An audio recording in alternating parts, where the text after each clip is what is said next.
All right, everyone. Hopefully, you can hear me on this and that we're good to go. Give me a thumbs up. Let me know. All right. I need to make sure I turn off the volume on my phone. This is going to be a problem. Okay.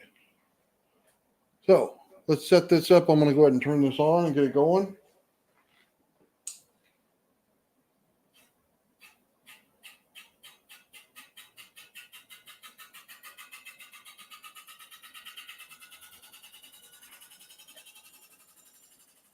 We'll give that a minute just so the bottom can get up to speed.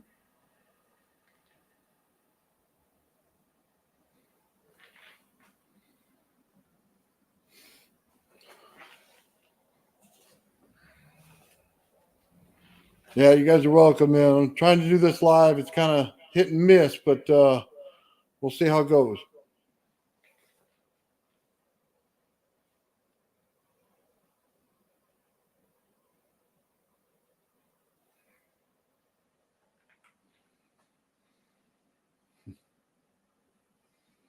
All right, we're up and going. Let's see. Yeah, that bottom disc is pumping it out now. Okay, let's go ahead. I'm going to bring in my other phone. Guys, if there's some weird sounds or something, let me know, okay? All right, here we go. So here's my setup here so you guys can see it. Put everything on the janitor's cart and Graviflyer test coil.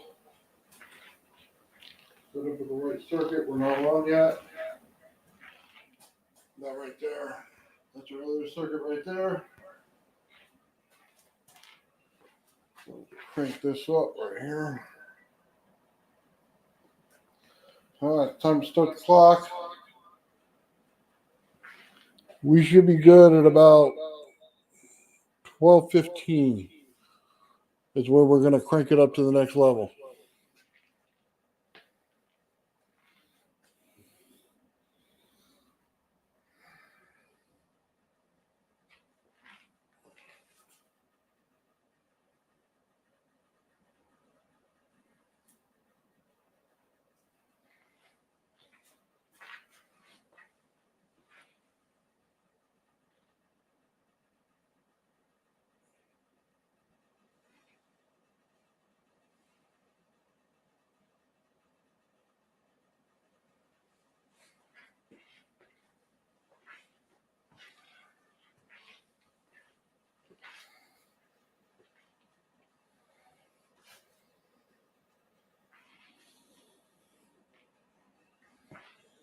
Okay, here we go. Let's going to take this one out.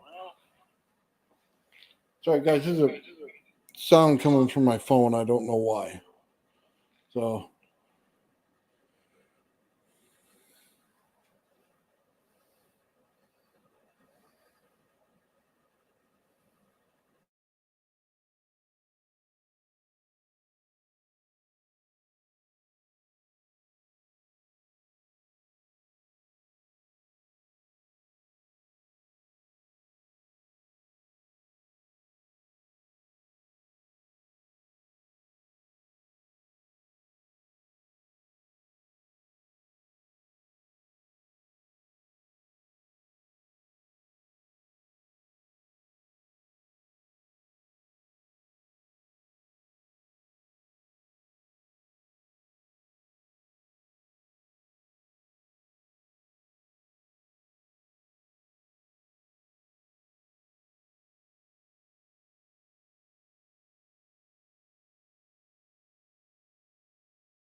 Is that better? Okay. It's not going to let me use two things. It keeps turning off in one sound and reverb in it.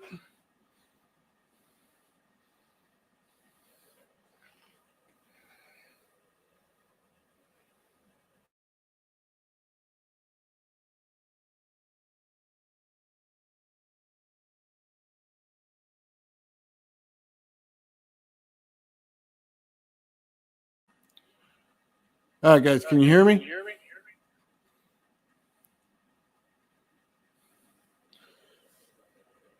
Okay, hopefully you saw the phone thing. I'm going to have to shut this off because of the reverb.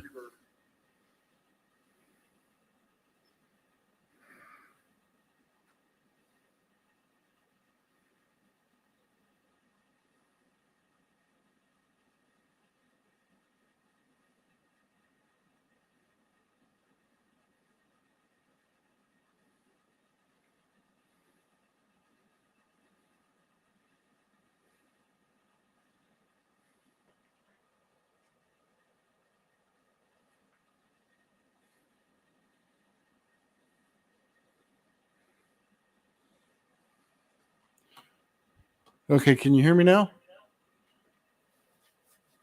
It says with echo, okay.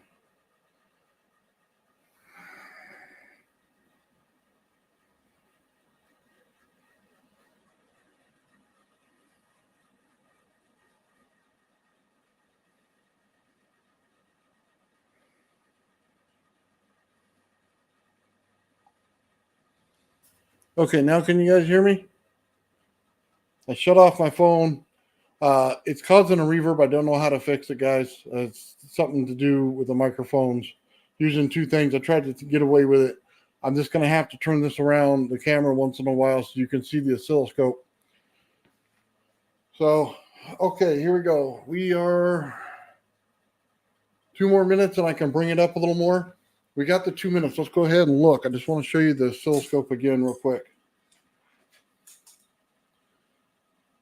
We're in the megahertz frequency. We're just running the disc, guys.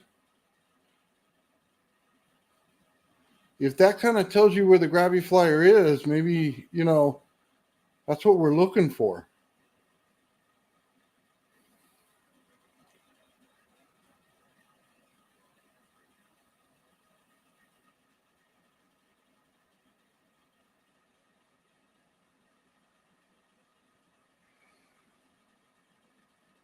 This reminds me of Sean's Tesla coil.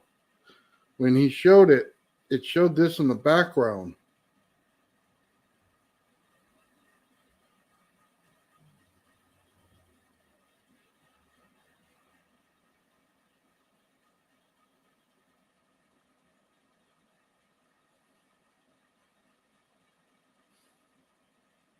Yeah, it's a very jumpy signal.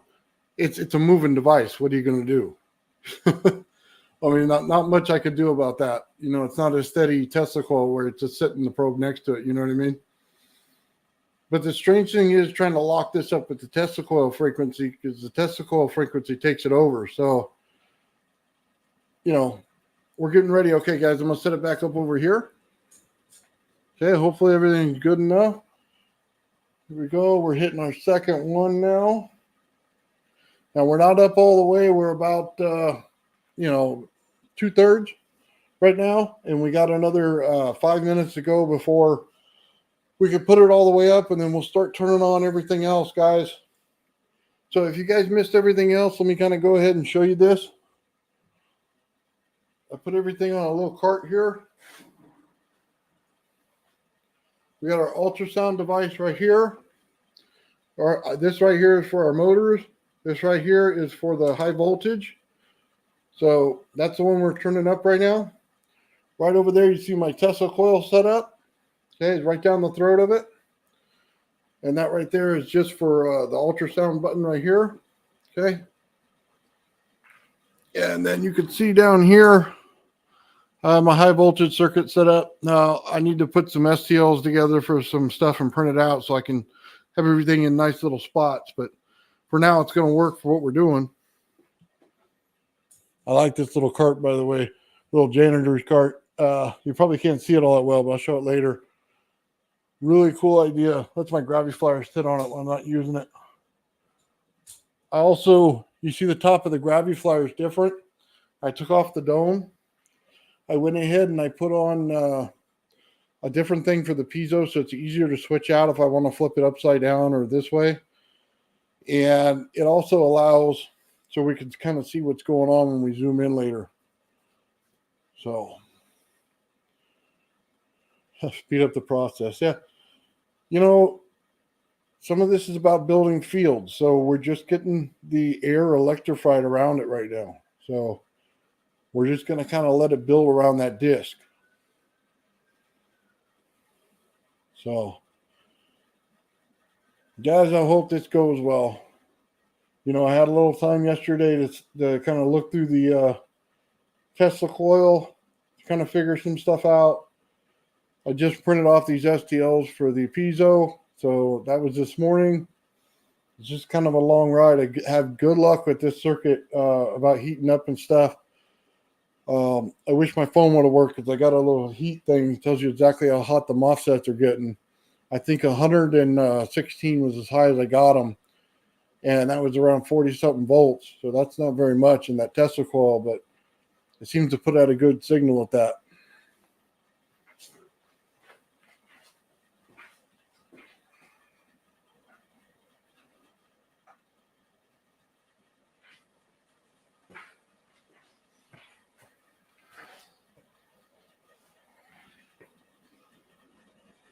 All right, a few more minutes and we'll turn it up the rest of the way.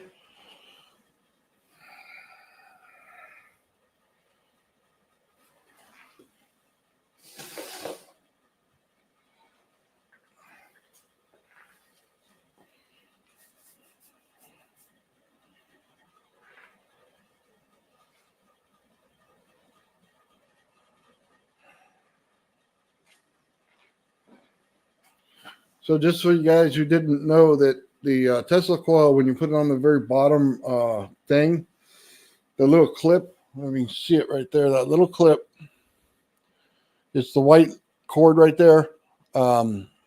It basically, when you put it on the bottom one, we hit the megahertz frequency. I was showing that this morning. Right around 25 megahertz, I think 15, somewhere in there. It kind of went back and forth a little bit, but definitely getting there. Okay, we got one more minute, guys, and we can turn this thing all the way up, and then we'll start turning everything on.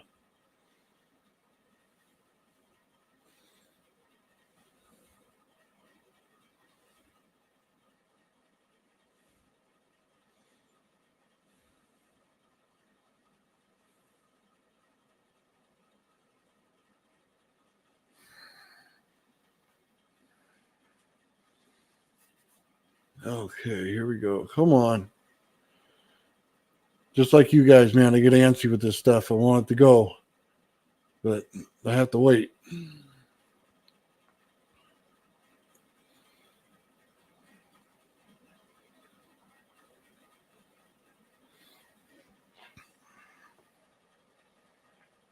All right, there we are. There we go, all the way up.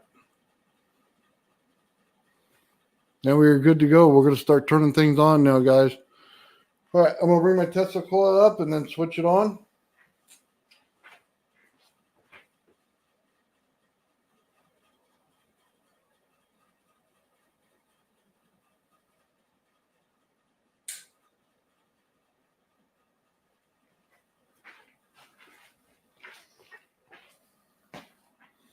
I just want you to take a look at this, guys. Now look at the signal. As soon as I turned on the Tesla coil, it switched. So we're going to go to channel 2, which is our Tesla coil.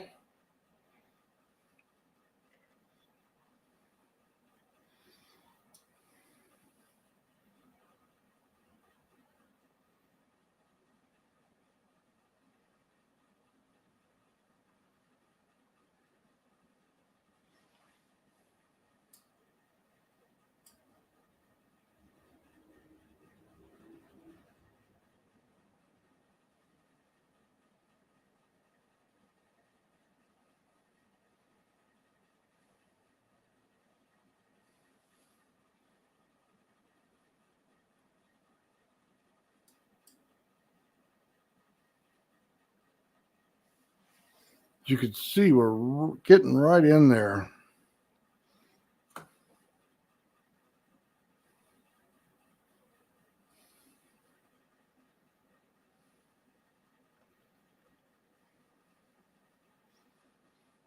Yeah, I'm going to leave it right there for right now.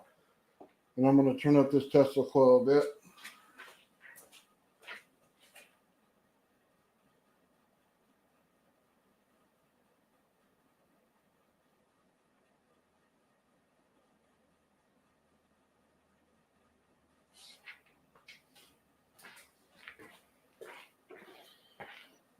Wow.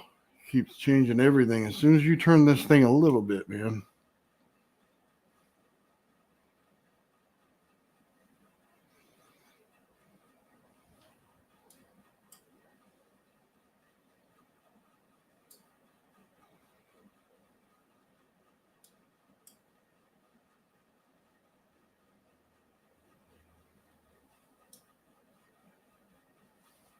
Just have to leave it right there, guys.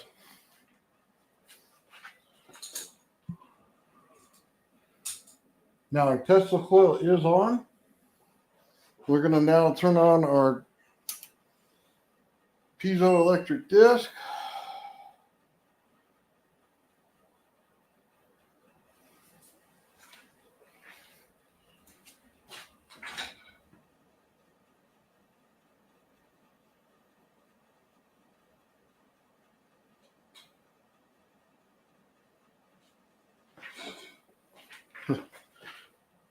We're at 92 degrees on our MOSFETs on our ZVS driver, and we're at 87 on the little clip on the number one coil.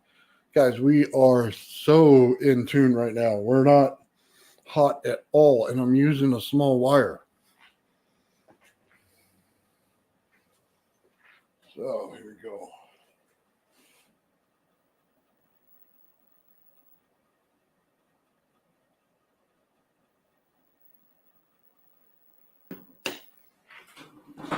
Let's take a listen, guys. See if you can't hear this. Listen for the little beep. You hear that?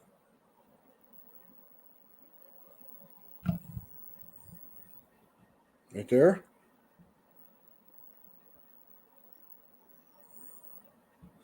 You guys hearing that at all?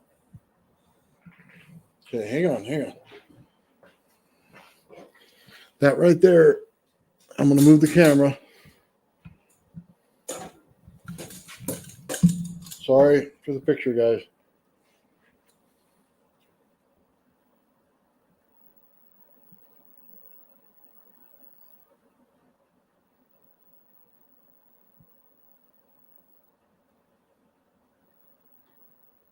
You want to know what Alexi's listening for? Here it is.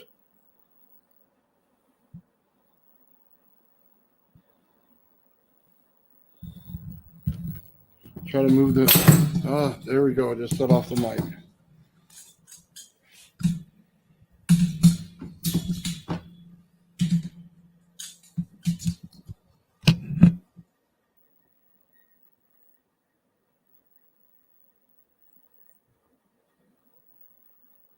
Hear it now? Just a little one on that side. Right there's a little one.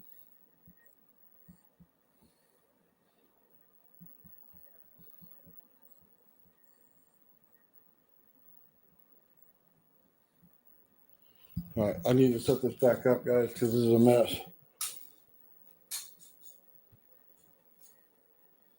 Anyway, that little clicking sound, if you did hear it, that's actually the piezo, the little ultrasound thing. It makes a click on that little coil.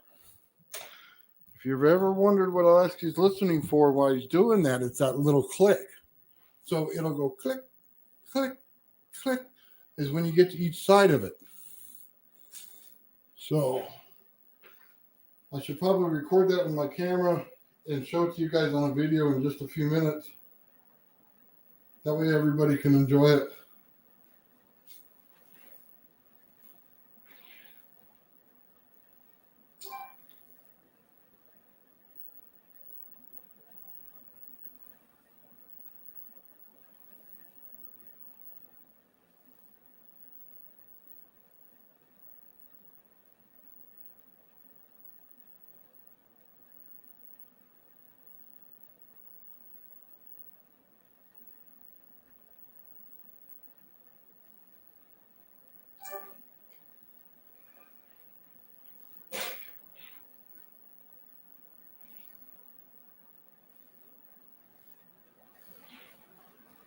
All right, guys, I just put it up to my drive. It'll be ready in a few minutes. When we get finished with the testing, I'll show it. So now we have our Tesla coil up a bit. I'm going to check it one more time. I just need to see the heat on it.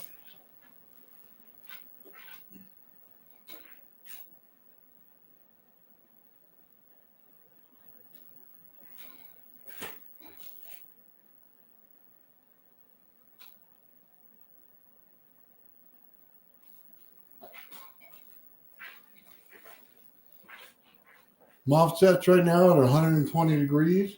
The clip itself is at 89 degrees. Guys, we're hitting resonance there. We're good.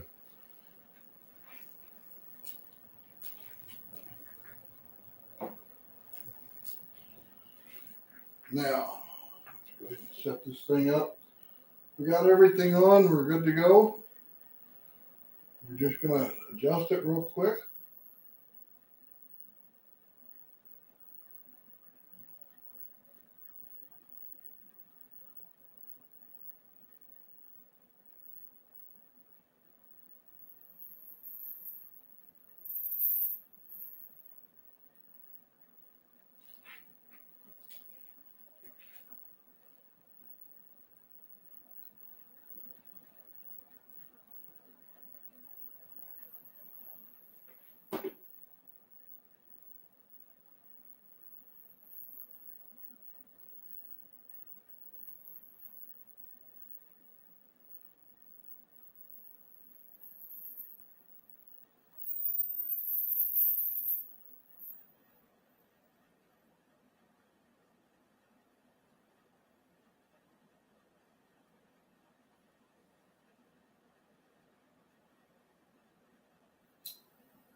As soon as I turned up my Tesla coil, guys, it changed my frequency. So just give me a minute.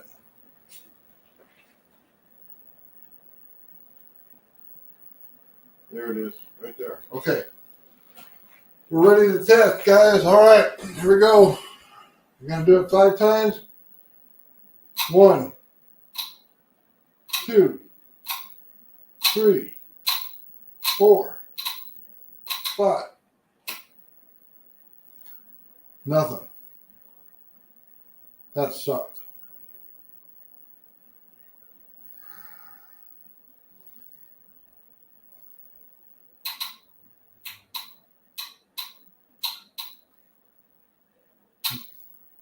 Can you hear that sound, guys? Let me see if I can't.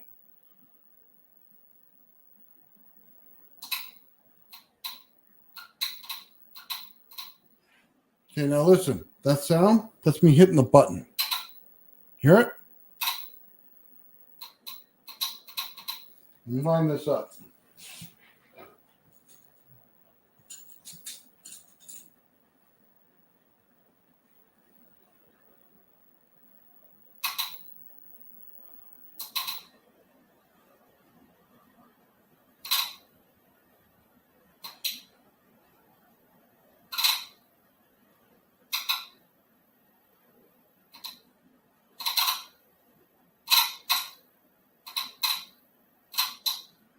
Now, see what the oscilloscope is doing while we're doing that.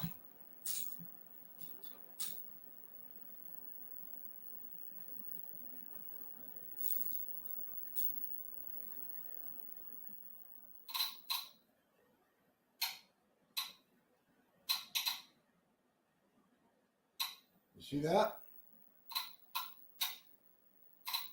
Let me get there again.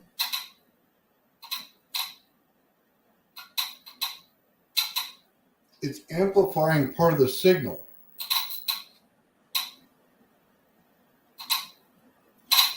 It's showing up in the blue. So the blue right there is our Graviflyer.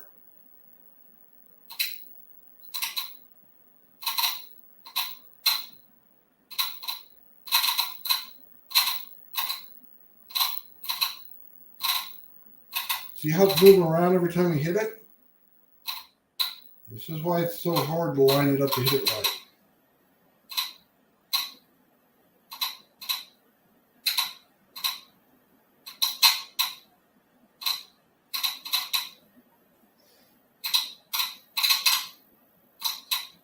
See that one? That was a good one.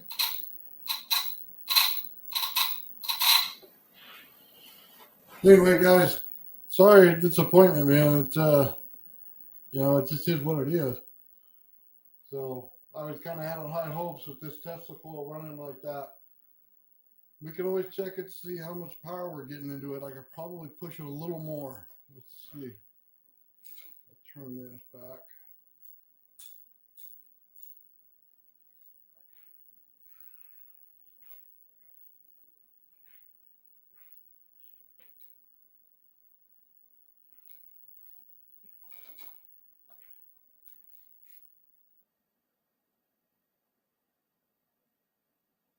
Not getting any power of the Graviflyer. Huh.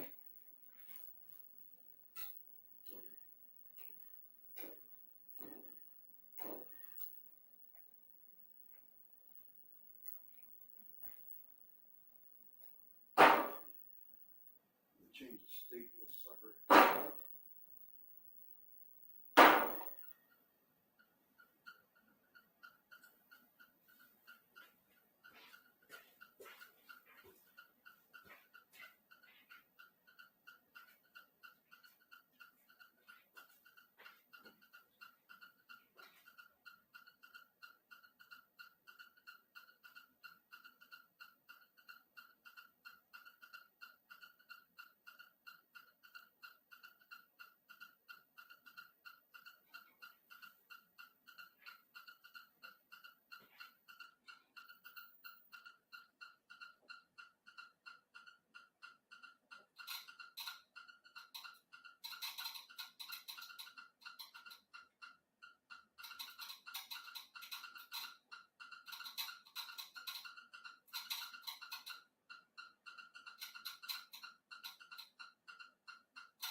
Sorry. Okay. That's enough of that. Let's just set this thing back up. I'm going to shut everything down.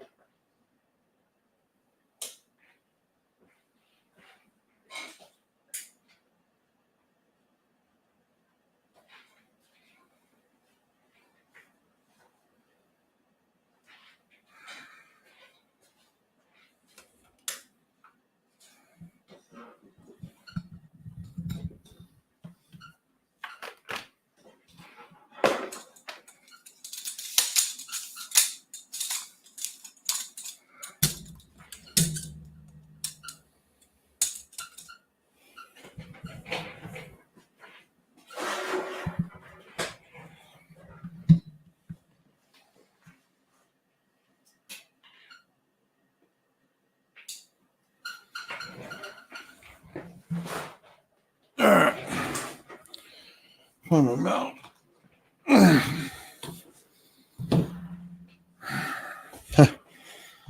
Yeah, I'm not really discouraged, guys. It's just part of testing. The good thing is we looked at the frequencies on stuff. Hold on. I turn the air on in here, man. It's killing me.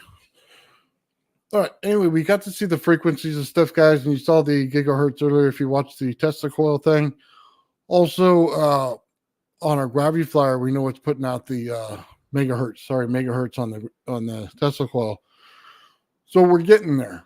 It's just not lined up. You see how far apart I am on the two frequencies. They're not aligned. I'm going to have to do some work to align those. Now, I'm going to have to find a point in my Tesla coil where I can bring it down where it's right on the edge of going off the cliff to be bad. So If I can pull that off, I think we'll get closer. How big was the field? Yeah, it's very small. Very, very small in this one. We're probably looking maybe a couple inches off the craft. I wasn't trying to get it very far. I was just trying to align everything and kind of get, all the frequencies set up. So anyway, it's showing us we're getting in the right direction. We know where things are starting to go now. We're starting to see it, and we're starting to put it in. Now, having the oscilloscope there is a treasure trove of information. If I can just align those signals, guys, I think we have it. I don't know how long that'll take, but that's where we're at. You can hear the piezo. You saw me push the button. You hear it clicking. We know that that's supposed to change the octave. The thing is, it's not hitting that hard. So I think we're going to need another piezo disc in order to get it to really jump. So I may need a bigger one in there. Right now I have a relatively small one. Let's see. I still have one sitting over here. I doubt it. I moved everything. All right. But it's relatively small. We're probably 3/4 of an inch is the diameter. So I need to pull that up to about a 1-inch one and hit it harder because it's not changing the octave. You saw it when I tapped it. It changed it. It's exactly what I'm looking for when I hit that button, and it's not doing it. So I don't know what the deal is there, but we're going to have to fix that, get it to a bigger piezo in order to do that. The mods worked out on the STL files that worked. So we're going to keep it that. That should make it easier to change in and out. And then, like I said, just line up those frequencies, man. Let's see what you guys are saying over there. Okay.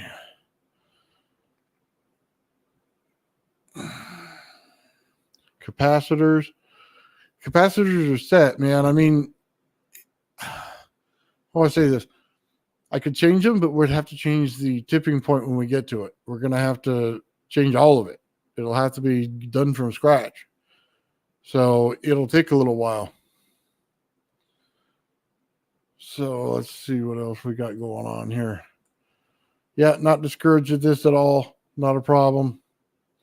It's my garage slab insulated. We're in California. There's no insulation that goes down on your garage slab whatsoever. It goes straight to the ground. It's 3.5 inches, 4 inches of concrete, and that's it. I don't think mine's a 6-inch slab. As a matter of fact, I know it's not meant for heavy duty use.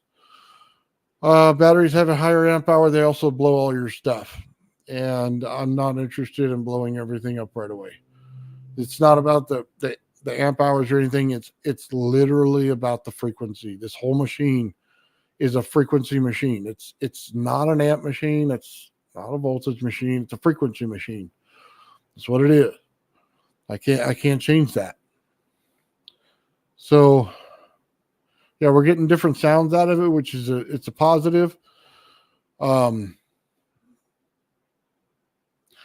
principle of the device is this. Listen, the center plate puts out a frequency. You all saw it, and it's in the megahertz range. It goes down and back and forth. The reason it does that is because as the magnets hit it in certain spots, it changes the frequency in the center plate. Now, because of the 2 rotating discs, they also have a frequency. So you have to take that into account. So there's 3 separate discs that have frequency. One's permanent, 2 are rotating. What you're trying to do is you're trying to create the frequency that matches the other frequency to get a longitudinal wave from the piezoelectric disc to make it go up. You're also trying to build a field around this thing in order to bring out all of the static electricity and put it in a bubble. So it's just a 2-step process. Fill the bubble with electrified air, then turn around, flip it to the field where it's magnetism, get it to jump, and you're going to do it all with frequency. So that's kind of the understanding of this machine. It is not a voltage machine. It is not an amp machine. It is a frequency machine. And the bubbles that it puts around it is very important. So if you don't create it well, you get what we got here today, which is nothing. And I think that truly is just a matter of I didn't create the bubble well enough. And I'm going to have to work that out.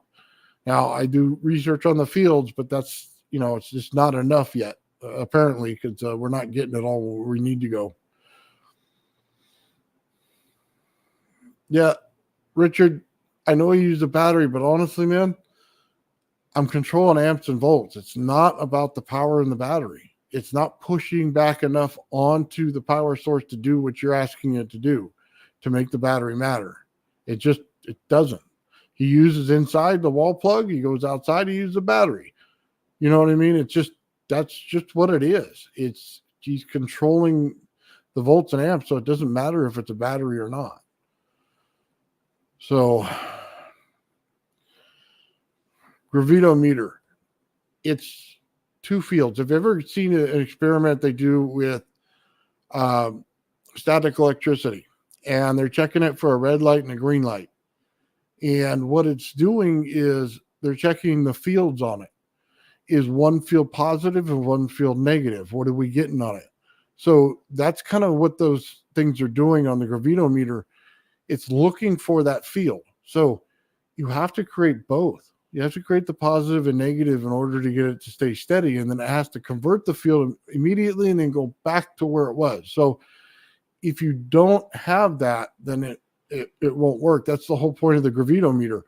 And it only works at certain distances based on the power you're putting into this. So probably right now what I need to do is, if I can line those two things up, I need to do the test again and try to amplify it on that. You saw when I pushed the button what it's doing. It's amplifying the blue signal, which is the signal to the Graviflyer. So what we're looking for is those two lined up, and I don't have them anywhere in sync. And I'm not sure exactly how to put them in sync yet, but I have to in order to get this to work. This magnet only has magnets on the bottom plate. Guys, just so you understand, if you put magnets on the top plate and the bottom plate, you have two separate fields. Fields force against each other, and it is no good. You're trying to connect the top disc with the bottom disc in order to get one field, and with two magnets on the top and bottom, it'll have two fields that oppose each other no matter how you do it. And what that does is it splits the field. You don't want a split field. You want a unified field. So it has to be only magnets on the bottom. Personally, I don't like the magnets on this thing at all. And that's just a fact. And I leave them on there because Alexia has them on there, but I don't like them at all. I can create a high voltage field that can go around this whole thing. But maybe it permeates in the air or something like that. I don't know. So anyway, so Mike says he keeps talking about a tank field that ZVS by removing the ultrasound. What?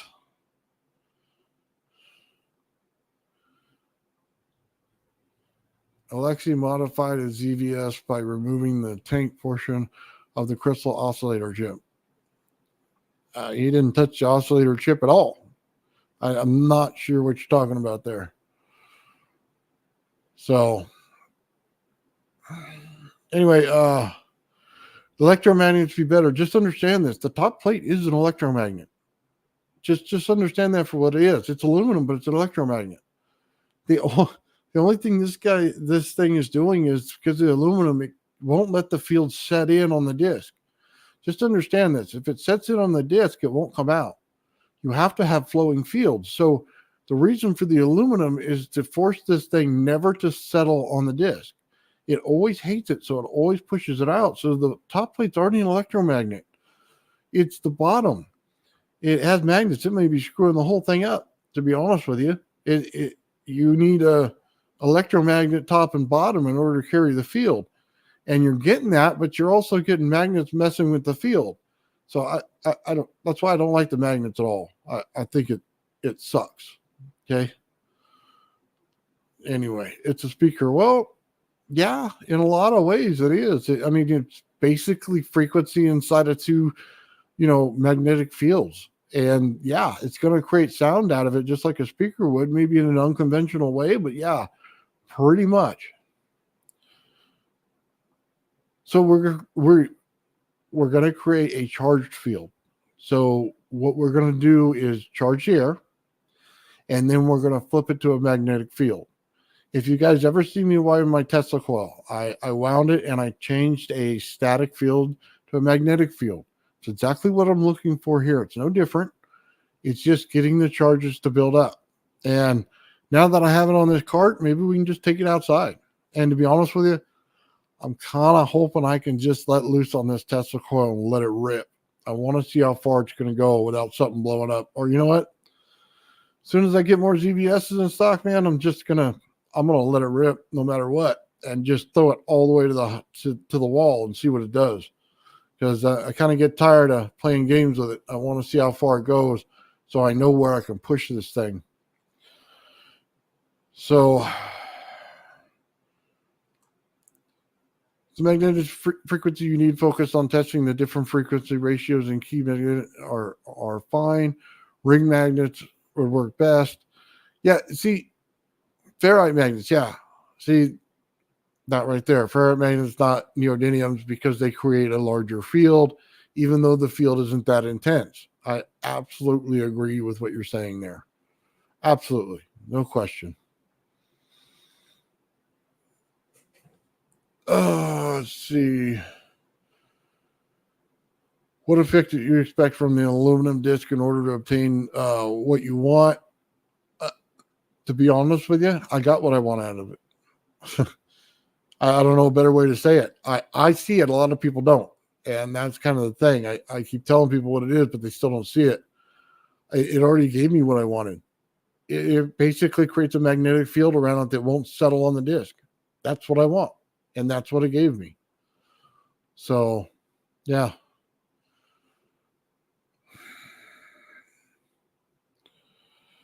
You know, it's not uncommon to have experiments work with useless parts. Maybe you have found any way to remove the magnets. Watch it work. You know, creating electromagnets suck. Just so we understand this, of a wire that sits there and touches on this thing in order to create a magnetic field. Absolute disaster system. Okay, just disaster. I would have much rather have it come over and just be an electromagnet sitting there without rotation.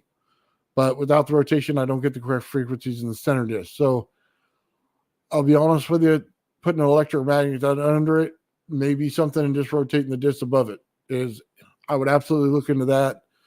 I absolutely hate the fact the way these things are put together. I just don't like it. It's not, it's counterintuitive in a lot of ways. So let's see. I still think the bottom should have a saucer shape spread of dielectric over a larger section of the earth. Okay, so check this out. In my paper lifter experiment, you guys know that I'm charging the air on that in order to get the weight to go on it to actually hit 4 times the amount that it should. So the paper lifter itself weighs ounces. I'm getting over a pound of pressure on it on the plate when I put it on my scale. And it's because of it's forcing it down. So to what you just said right there, I would much rather put a paper disc around this entire craft and cover everything up and make sure that that field stays in there, because I know it will, and then hit it then. That would be a great idea to do. I know I can get the charged field in that, and it would make it much simpler.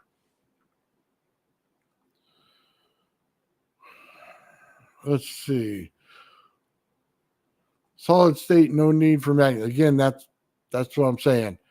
A solid state coil. I mean, think about it. You put a coil, you put a disc so that you can get the frequencies in the center disc. You have center plate, another disc, and another magnetic coil. I don't have to have a single magnet on this.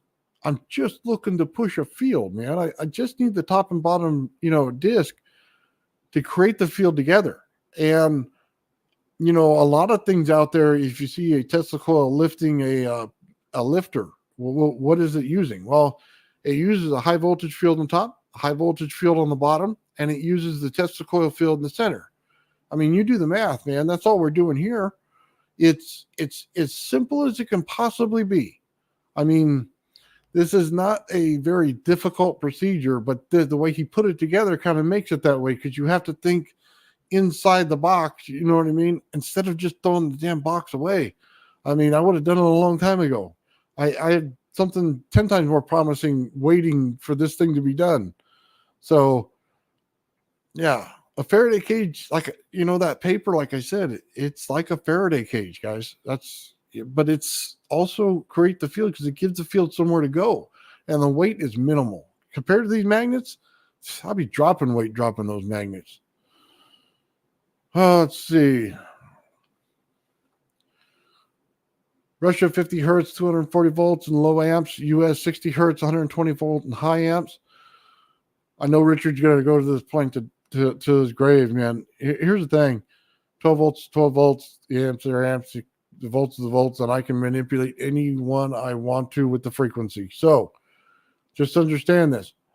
When you put this thing in here, it's like a giant blender, okay? The frequency is going to dictate everything.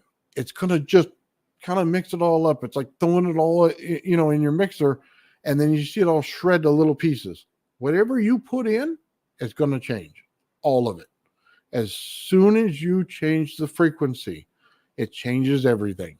And, you know, I can't say it enough. The system self-corrects. Every time you saw me hit that button, it corrects back to where it was. Every time you see me doing anything else to it, it corrects back to where it was. It stays in the same area. It doesn't change. This isn't going crazy here. It has a set parameter where it wants to be.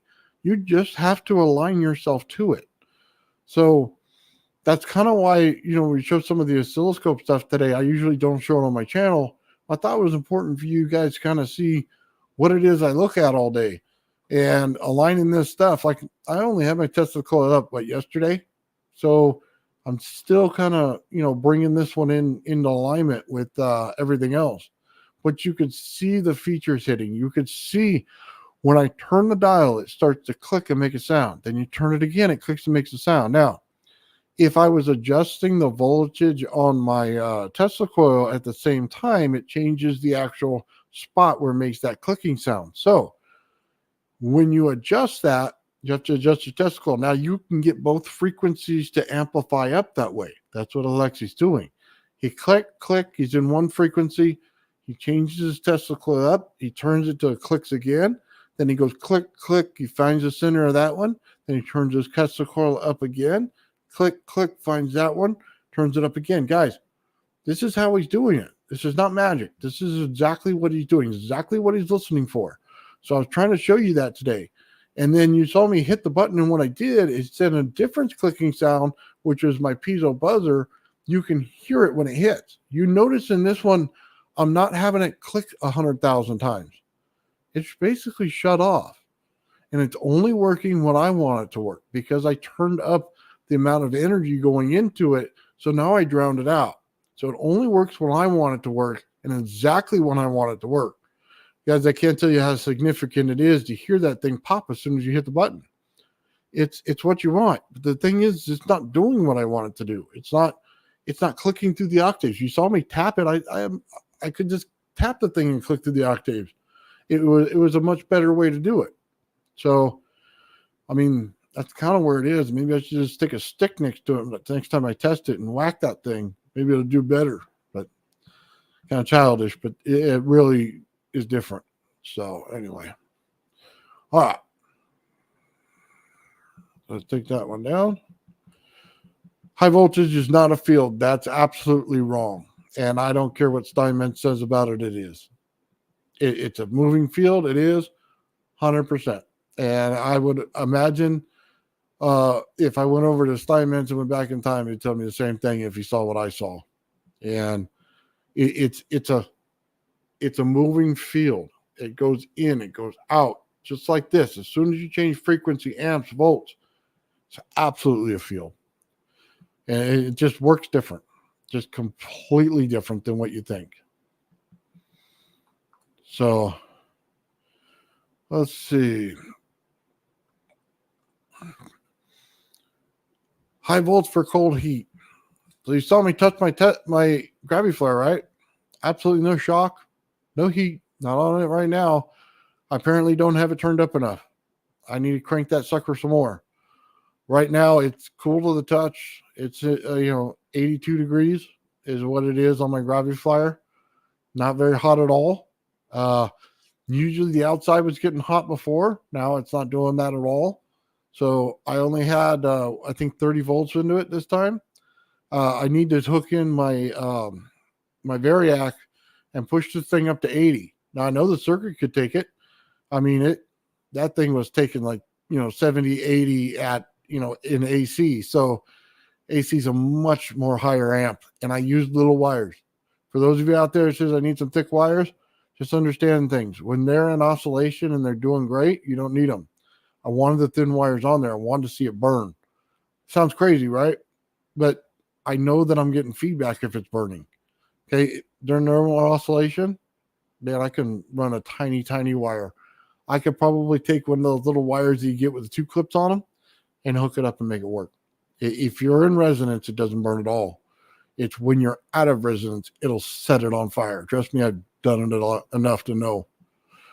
So anyway, yeah, we're looking for cold electricity in the center plate, and we have it. The Graviflyer, absolutely cold. Absolutely not hot at all. Can I experiment using high voltage charging with microwave components? I've done it, and I lost my short vision. I can't see medicine bottles anymore because of that magnetron, and I don't prefer to do it again. I would like to put a magnetron in the center of one of these, but not this craft. This craft won't handle it. It's not sturdy enough. So, but yeah, I do agree with you. It needs a frequency chamber in order to properly put this out, and we don't have it. Even Otis T. Hart had a frequency chamber with the little Utrons, in the way they were going around, and then inside of a craft, and they made the frequency chamber inside that. So yeah, he had one there, and I don't have one now. So absolutely sucks. Okay. Let's see what else we got going on here.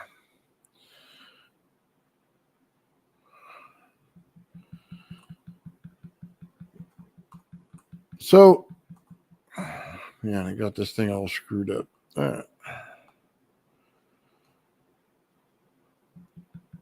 Toymaker says it's not a separate field.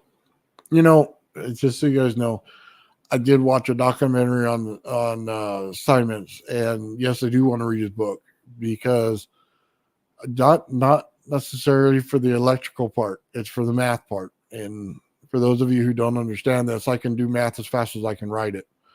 I can pass algebra with no problem, with my eyes closed. Along with geometry, guys, it's not that hard. So as fast as I can write it, I can do math. That's why I wanted to see how he flipped from a long, drawn out, equation, and he shortened it to a very short equation. That I'm absolutely interested in. I love it because I like changing numbers and flipping them. When adding and stuff, I usually add faster in my head than you can put it on paper. So yeah, I absolutely love to see that about Steinmetz, because that's absolutely fascinating. Why do I think the field was so small? Because the Tesla coil energy wasn't high enough. Again, we're just starting out with this circuit, and we pushed it, like I said, on the AC. Maybe I should just hook up the AC right now and see what it does. I mean, it definitely put out some sparks, that's for sure. But what you also see was there's no breakout on my Tesla coil. There was none, absolutely none. It took it all to the Graviflyer. So it just got to go higher. I got it last time. I was around 40 volts on my old Tesla coil. We went 30 this time. I haven't pushed the circuit all the way yet, and that's one thing I need to do.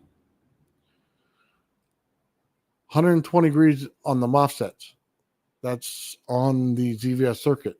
That's within operating parameters all day. So I'll take that one all day.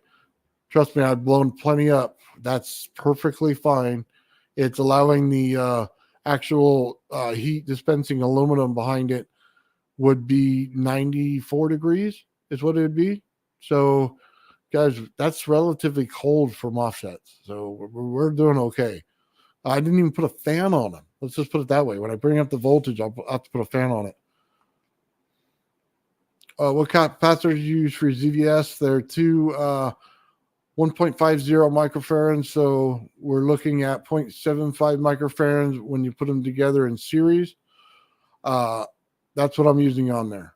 So, and the reason for that is, in talking to Sean, we kind of looked at it, and Sean, this, please let everybody know, more, less microfarads in there, the more capacitors you have, the more sparks you get, which is great, but we're not looking for sparks here. So we're going the other route of it. So a little bit higher on the microfarads means a little more distance on DC power in order to get the field to push out a little more. So those are the numbers we're looking at, and that's about what we have.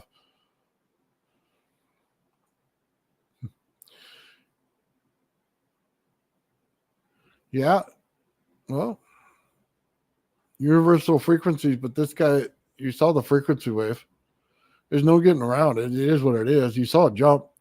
I mean, one minute we're at 25 megahertz, and then we jump all the way down to kilohertz, and then just back up. So you see the frequency in the Graviflyer changing.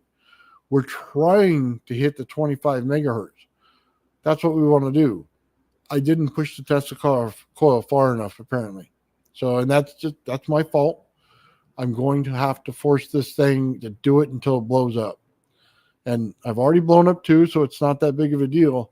We're just going to have to fry it, and we're just going to have to find out where the limit is. And I'd love a more scientific way that would save it, but I really don't know one, and I don't know one that'll give me the answer fast enough. So we're just going to fry one and find out. And that's just what it is. Kind of how I work, man. Fry it, find out what your limit is, run it down to nothing, see where it starts at. Those are your parameters. Can you work within it? And that's kind of where it's at. So, yeah, sorry about the test, guys. I've been looking forward to something more eventful than this. I really wish it was. It's not. So, and by the way, Richard, when you say 120 degrees not cold, 89 on the actual Graviflyer is cold. So it's room temperature. It's not anything different than that. MOSFETs, they're going to be a little higher. So anyway, that's what we're looking at. This is this thing. Oh man, I'm not catching up with your guys' stuff. Hold on, there's a whole lot here. Okay, sorry about that, guys. My fault. I'm scrolled up looking at other things. Graviflyer field, we talked about that. Otis T. Carr was awesome. Yes, he was. I love his work. I built the actual UFO that he did a while back, and it's absolutely a frequency machine. And not many wires to it, guys. It works on the outside frame and body around it, working in concert with the little C capacitors and the Utron going right through it. It works on that principle. Same thing with the what's it called? Same thing with the field that goes around the aluminum there. It's still the same thing as eddy current, and it does not want to hold it. But inside of there is a frequency cavity, and it absolutely produces frequency. Awesome machine. Loved it. Should have kept it. If I would have known I was going to do a YouTube channel, I would have absolutely kept it. So, okay.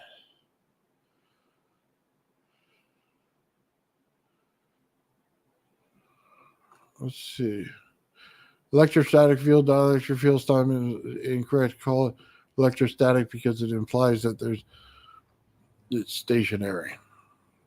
Well, unless he meant electrostatic in another way, he could have just meant that it was like static field. And that's probably what he was getting at. Now, today we just call it potential. So could be just a different understanding of what he thought of the terms of the times versus what we think now, which is all too often happens back then. So let's break out the better. Yes, you don't want any breakout.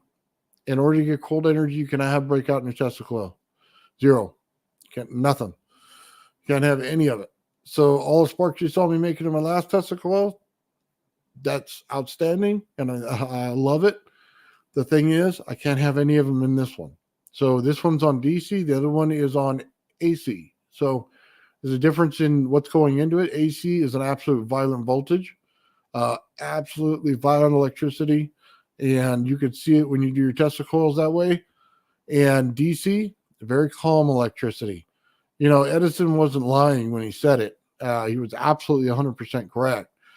AC is a very ugly, violent thing, and I don't like it in many of the things that I do. To make sparks, I think it's outstanding. To make fields, it sucks. It literally sucks. You have to use DC. No other way around it. Or potential. You need to get it to a static field. So, guys, the only reason these two fields push each other is because you have two fields that are alike. Both of them can be run on a ZVS, guys. I don't know if you noticed that. I'm running both of them on a ZVS on DC. So you tell me, how much AC do you think I'm actually putting in this thing? So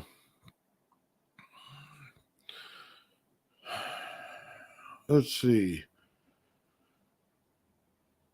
The ZVS you're using is around 1,000 volts. Wow. He's working on one. Oh my God, Sean's working on just a beast of one that's like this big, dude. It's huge. The ZVS he's working on. He's gonna pull volts out of his machine that are gonna be double mine. Yeah, like 2 feet volts. It's gonna come out of this thing. It's gonna be so weird, but it's really cool, man. Because I absolutely love electricity. So let's see. Terrible math. Well, you know, if you're good at math, you just kind of follow what we're doing and see how it works. A lot of this stuff is flow. You have to make energy flow. If you can't do it, it's going to be a very uphill battle. Let's see. Frequency was 180 degrees off. That's absolutely correct. It was. And he saw me adjusting the oscilloscope and absolutely no go. So we got to find a way to fix that. And I'm kind of at a loss right now for exactly how to put those two in alignment. Now, like I said, I don't know. Because we have such different frequencies. And it may mean that I have to take the circuit itself and run the frequency up a little higher and change the point where it resonates at. And that might give it to me. But we're going to have to work on that. Right now, we're stuck in a certain area. However, this coil surprisingly gives me more. But in the ZVS, I don't know if you guys saw the video I did on the ZVS, but this thing went up to the megahertz frequency. So I can probably change out this coil for probably the same size, just using 32 gauge, and it'll probably get me right where I need to be. So that may be something that I have to do. I'm going to have to play with it a little bit and see which way it goes and doing different things. If I could just add a few more caps, change the frequency a little bit, or minus a cap, I'm going to have to play with it to see if I can't get those things to align. So,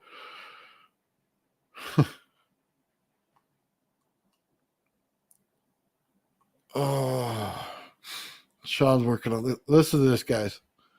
I'm working on a 3,000 volt ZVS. Yeah, that's insane, Sean. But I'm right there with you. I'm right there with you, man. I want to see it.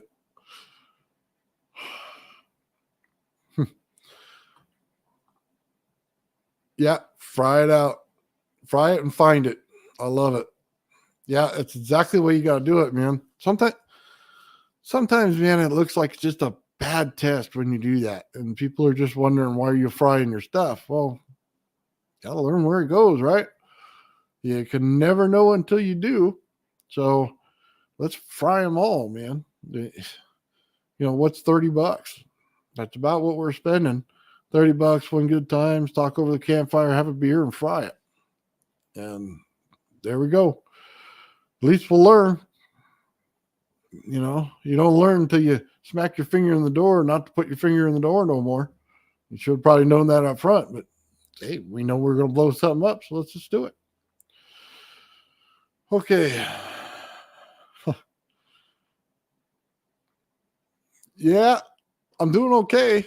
I wish I was doing a little better on it. God, man, I missed a whole month with health issues, and I couldn't use my hand. I couldn't, walk properly. Guys, it sucked. I should have had this done 30 days ago so that I could be here now with a result that actually gets us better off.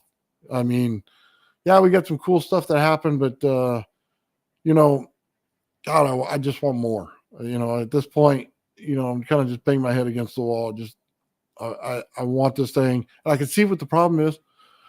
Everything's out of alignment. And, as much as I want it to work, I have to fix it. And that's my job. So I'll do it.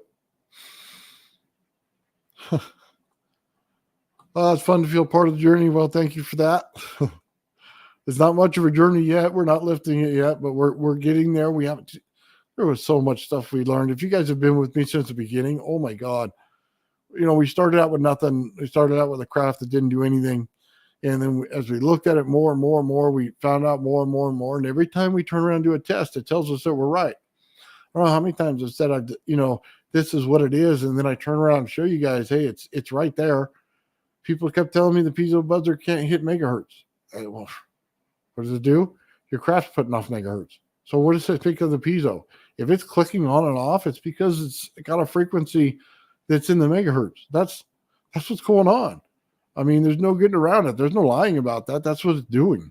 You saw it on the test today. It absolutely did it. So, yeah, I mean, for some people out there who didn't think it did that, it does. Okay.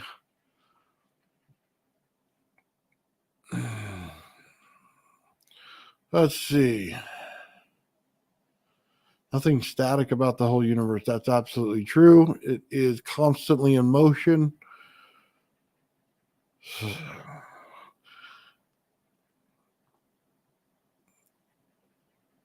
To be honest with you, if you're going to try to build one, this is probably not the place to start. A simple question you got to ask yourself.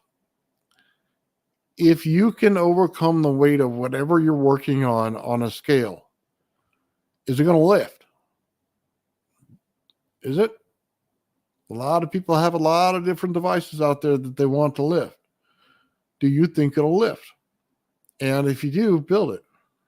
Because I can create stuff on the scale right now that 2 pounds more force than the amount of weight of what I'm putting into it, but it still won't lift.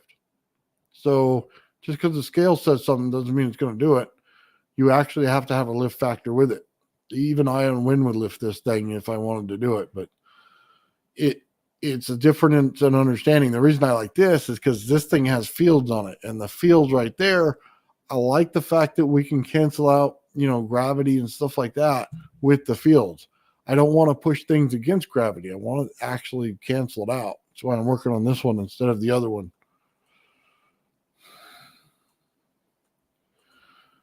Oh, all about the flow. Yeah.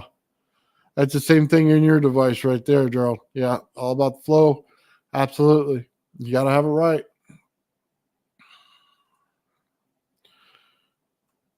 Graviducer. I heard a lot about this so far. So, Daniel, when are you going to have this thing up and going? I want to see it. I want to see this graviducer. You got some pictures? I'll take anything at this point. So I keep hearing it. I keep hearing it levitates. Okay. So where is it? Please show it. Show me something. That would be just cool. I'm not trying to bring anybody out on the spot. That's not what I'm trying to do here. I keep hearing this machine's working, and I'd love to see it. That's it. Your ZVS needs tuning. Absolutely. Yep. That's okay. It's a stock ZVS off the shelf, man. But as soon as we tune it in to a little more to the Graviflyer, we're doing good. So Sean and I are working on doing that. For those of you who don't know that, Sean and I have been in contact quite a bit, trying to work on this ZVS Tesla coil, getting this thing right. So it's one step at a time. You know what I mean? We're figuring it out. I've blown some parts. I had to wait for parts, and then, just getting up to speed. You know what I mean? I'm not even close to where Sean is on this thing, but getting up to speed where I can actually make something function. It took a little bit of an effort, a little bit of extra, building coils and stuff like that. But, we got it. So we're just going to build from there. AC dimmer switch. I use that on a oh god, what is it? Fluorescent lamp thing. I forget what they call it. It's a little module inside, and I could basically run it to a ZVS. Heck, I could take a what do they call that machine over there? Wilmhurst. I can take Wilmhurst and run a ZVS. It's just a pulse magnetic frequency. That's all it is. It's really not that hard. Yeah, I get there. Well, hopefully, but sooner than later. But yeah, hopefully. Okay.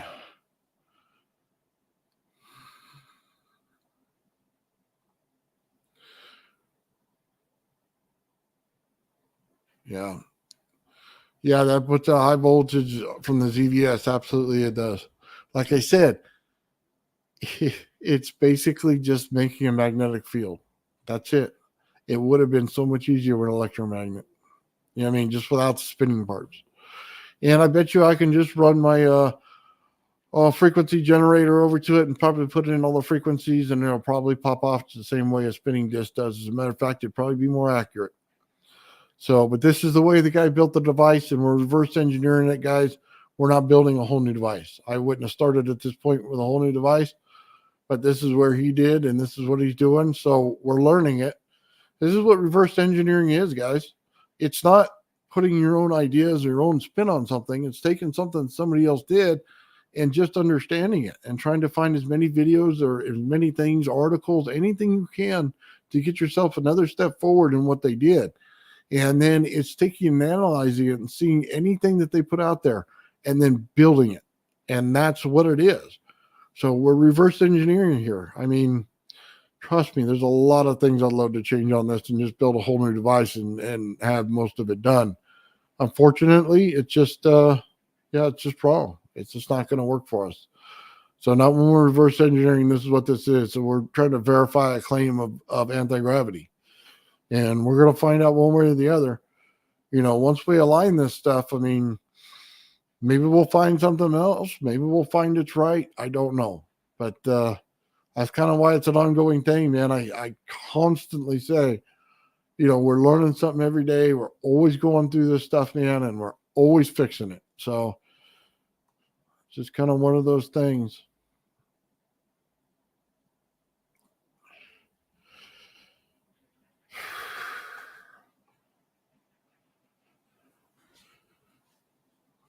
Let's see. You want more dielectric field lines pulling you upward versus the amount of lines pulling you downward. Yes, absolutely. So the way I see it is the top and bottom plate are connected, and we want that. To be honest with you, I just want it as thick as possible. I don't really care if it goes up or down. I just want it as thick as possible. The field that comes around it, I want that to move. Now, what does that mean? It's like fog in the air. Here's my magnetic field. I want fog in the air around it, is what I want. And I want fog inside, and then I want the field here. When I say fog, it's basically just electrostatic energy. Nothing else. I'm taking the air and converting it to electrostatic energy. That's it. But I want that magnetic field to stay right there. And I just want the lines to thicken and thicken so that I can push this field in and out some more.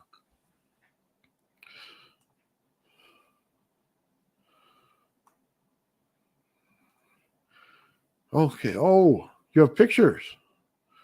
But you're building this power station again, developing a superconducting version of dropping the coil tuning as a bismuth. And you got a lot going on. I would love the pictures, though, if you just set them up on your site, just kind of some outlines of it. You know what I mean? Kind of see what it is, what kind of body of it, it has, stuff like that. That'd be cool. Just a frame, and just let me know that they're there and I'll check them out, man. But that I would love to see. Yeah, absolutely love to see it. I just kind of want to know what it is. You know what I mean? Just so we have a starting point. So when you discuss it, I know what we're talking about. So that'd be cool. What is gravity and why anyone would need anti-gravity? Birds can fly because they beat gravity is something else.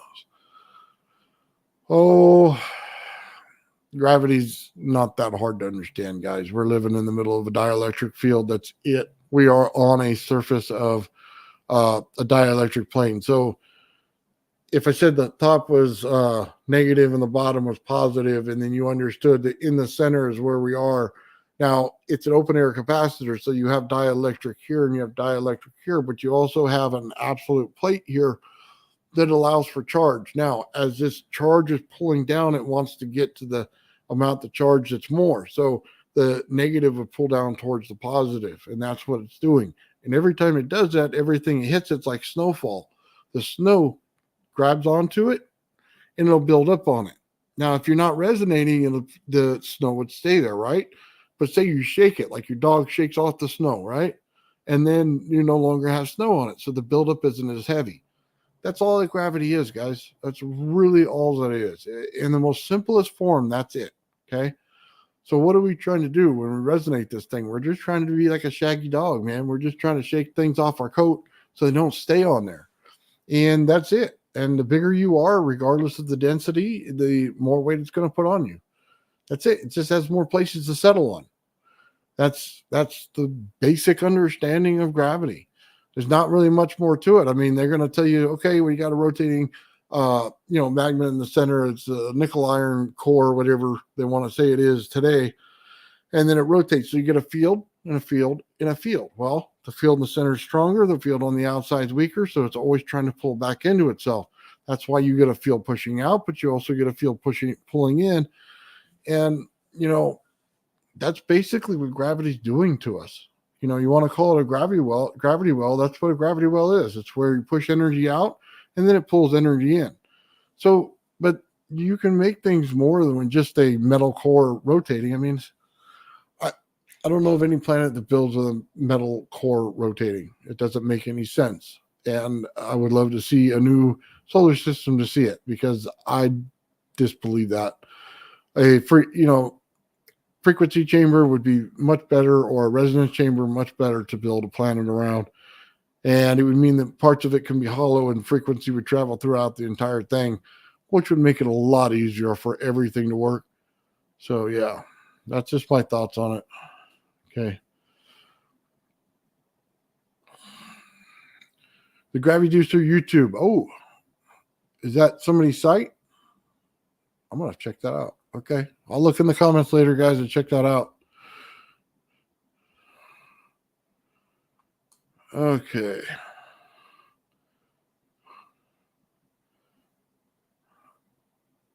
Yeah, there's a lot of different theories in here, guys, from a lot of different inventors. Just understand this.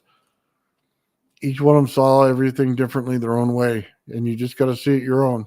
And no matter which one's wrong or right, they all see a flow in it, and you just have to see the flow. And if you could do that, you're okay. If you can't see the flow, you're in trouble, because it's going to be an uphill battle. So,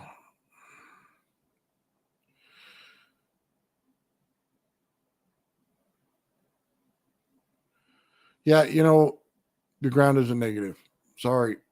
It's too close to the stronger part of the field.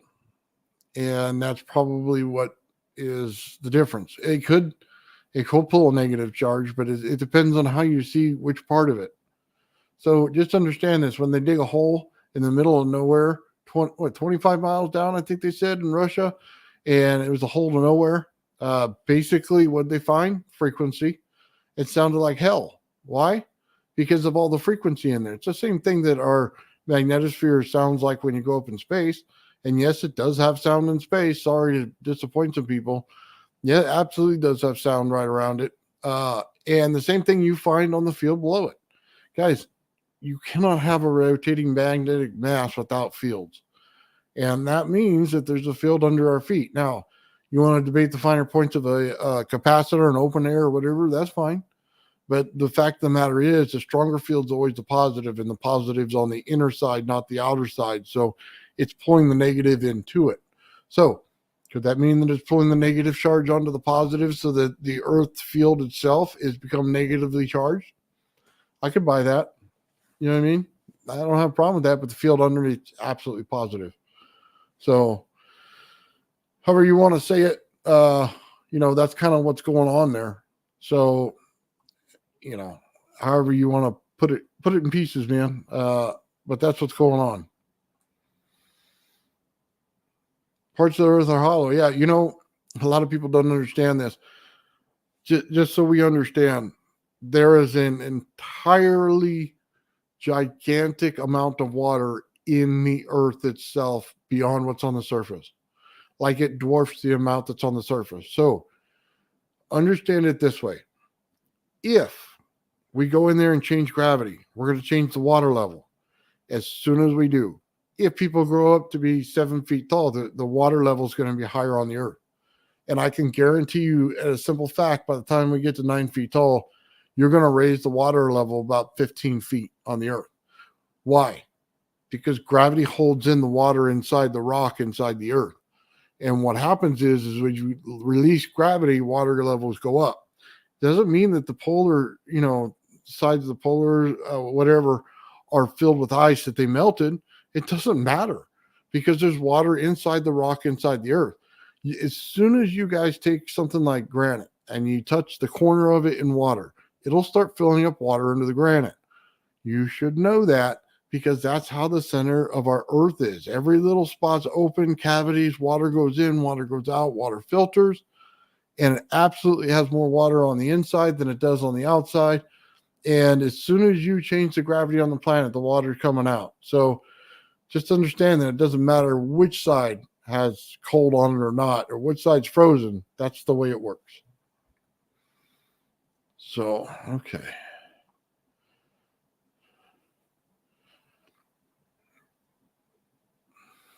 Let's see. I have been doing some testing on the ground being the skin device, and I am seeing promising results. Yeah, it started when you started looking at the water as the ground is what it is, because it doesn't just stay in the water source you're at. It goes further down than probably the plate that we're standing on the earth. So it could be that, it just has a deeper understanding than what we know. So it's kind of something to think about there.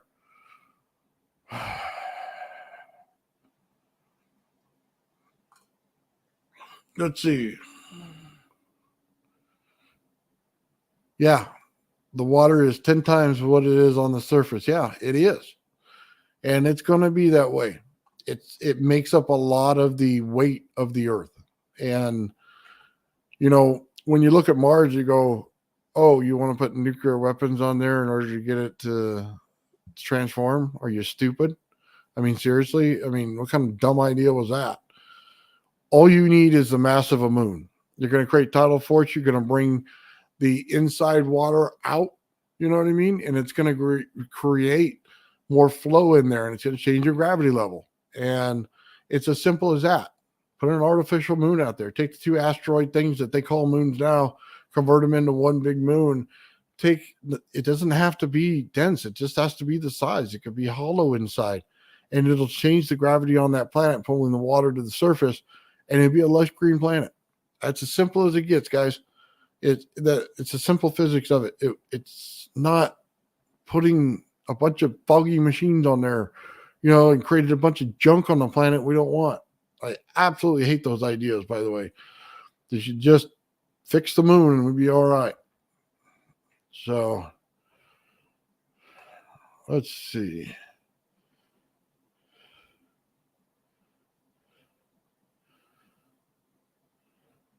Yeah, they got some kind of thing going on here between Toy Maker and somebody else going back and forth. So, Terran Visitor, you guys are all working on something here. Yesterday, we reached very close to the balls of.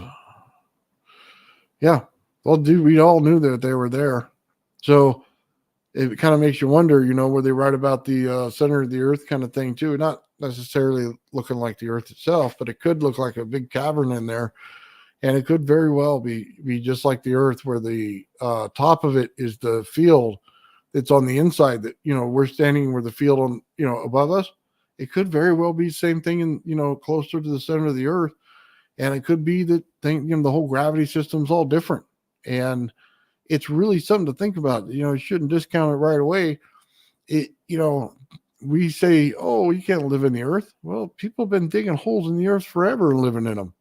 I mean, do you understand the properties of it? It's just so much easier to live under the surface of the earth than it is on the surface. In just the fact that the cancers you don't get, all the kind of different garbage you don't get, man, the water's pure. It doesn't have a bunch of stuff in it from people. It's just a lot easier, man. Temperatures are different.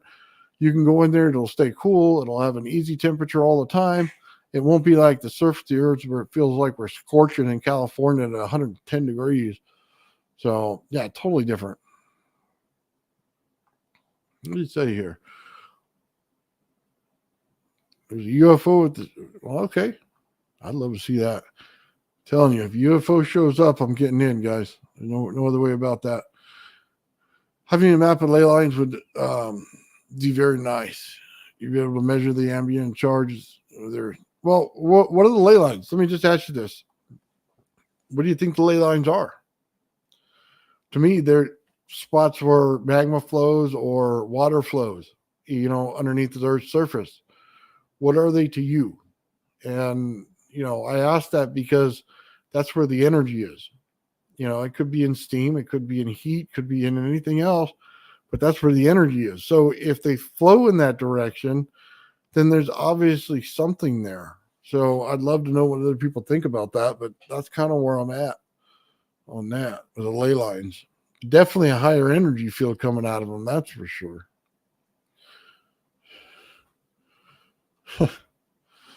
Make a lot of sense. Well, I'm trying. It's a lot to learn, man. I know it doesn't sound like I read a lot, but I do, and I absolutely research a lot. So, thank you.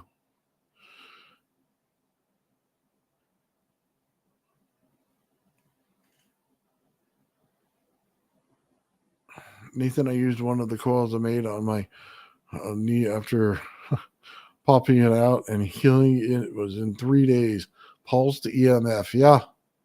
What frequency was that at? Do you have a number on that, Gerald? Because that, a lot of people don't understand this. Your body runs on frequency and electricity just like everything else. So, we have a lot in common to do with everything around us. So I always said I'd love to build a little device that's you stand in it and the frequency on the outside is blocked out. I bet you my body would heal 10 times faster. Or if I just put a frequency in there that I could use, it would probably do it. There you go. 1,550 hertz. Exactly. For a lot of people who don't understand this, the earth works in low hertz. So a lot of different things, the lower you go, the better it is. The higher the hertz is more of the solar system. The lower the hertz is more of the earth itself. So, and it changes and moves things a lot better. Direct contact with the knee. So what do you think the skin did to it? So just curious, Gerald, if you put it on the skin, right? Does the skin dilute the signal at all? Does it change the frequency at all? Or does it go right through it? It's interesting what you think is going on there. Do I know Rex Research? I do not. If you leave a link for it, I will check it out, but I do not know it.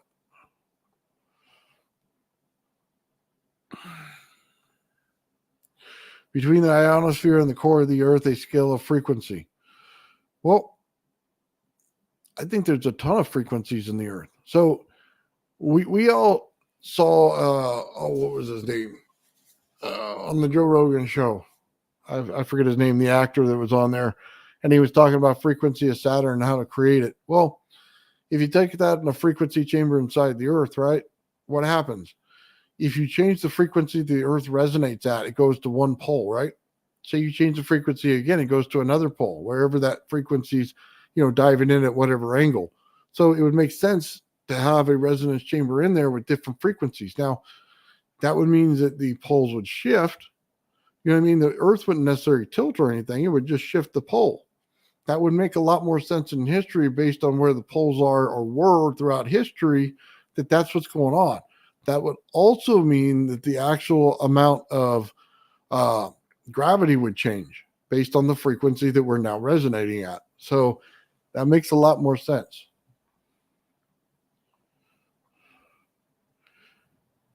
Interesting thought. I believe it goes right through it. Okay. Inflammation and electron transfer. So you think it's reducing the inflammation in the actual knee itself. So with the frequency, which makes a lot of sense. For those who have not worked with high voltage, just understand this. If you have any kind of problem with inflammation, you'll get more of it. The frequencies in high voltage are absolutely awful for inflammation. It will inflame your body if your body is susceptible to it. If you have a problem with salts in it, if you have a problem with sugar in it that makes your body inflame, high voltage will absolutely inflame all of it, just so you know that. So lower voltage may actually reduce it. So when Gerald says that, I absolutely believe him, because I've had a lot of high voltage things where I've run, just plasma and stuff like that with high voltage, and absolutely couldn't walk, or I couldn't move my hands, or couldn't do other things because it just inflamed everything. So kind of changes things on how you look at it. What do we got going on here? The frequencies created from the thunderstorms and lightning range from 7.83 hertz, called the Earth's heartbeat, to 33.8 hertz. Low hertz. Excuse me, that said 7.83. Sorry if I missaid that. I think I did. That means right there. See, if Tesla did it with an earthquake machine right around 8 hertz, I think it was 8 to 16, something like that. I don't remember the exact number, but just understand this: low hertz is earth frequency. That's what it is. So that's why we're not tapping into it. You want to do a over unity device going low hertz. So you want to do something, that doesn't use the earth, then, well, use anything you want.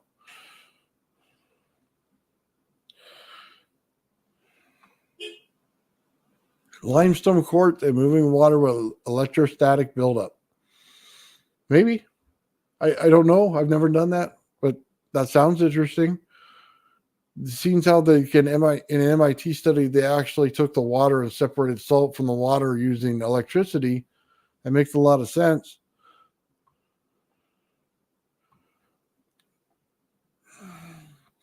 Let's see.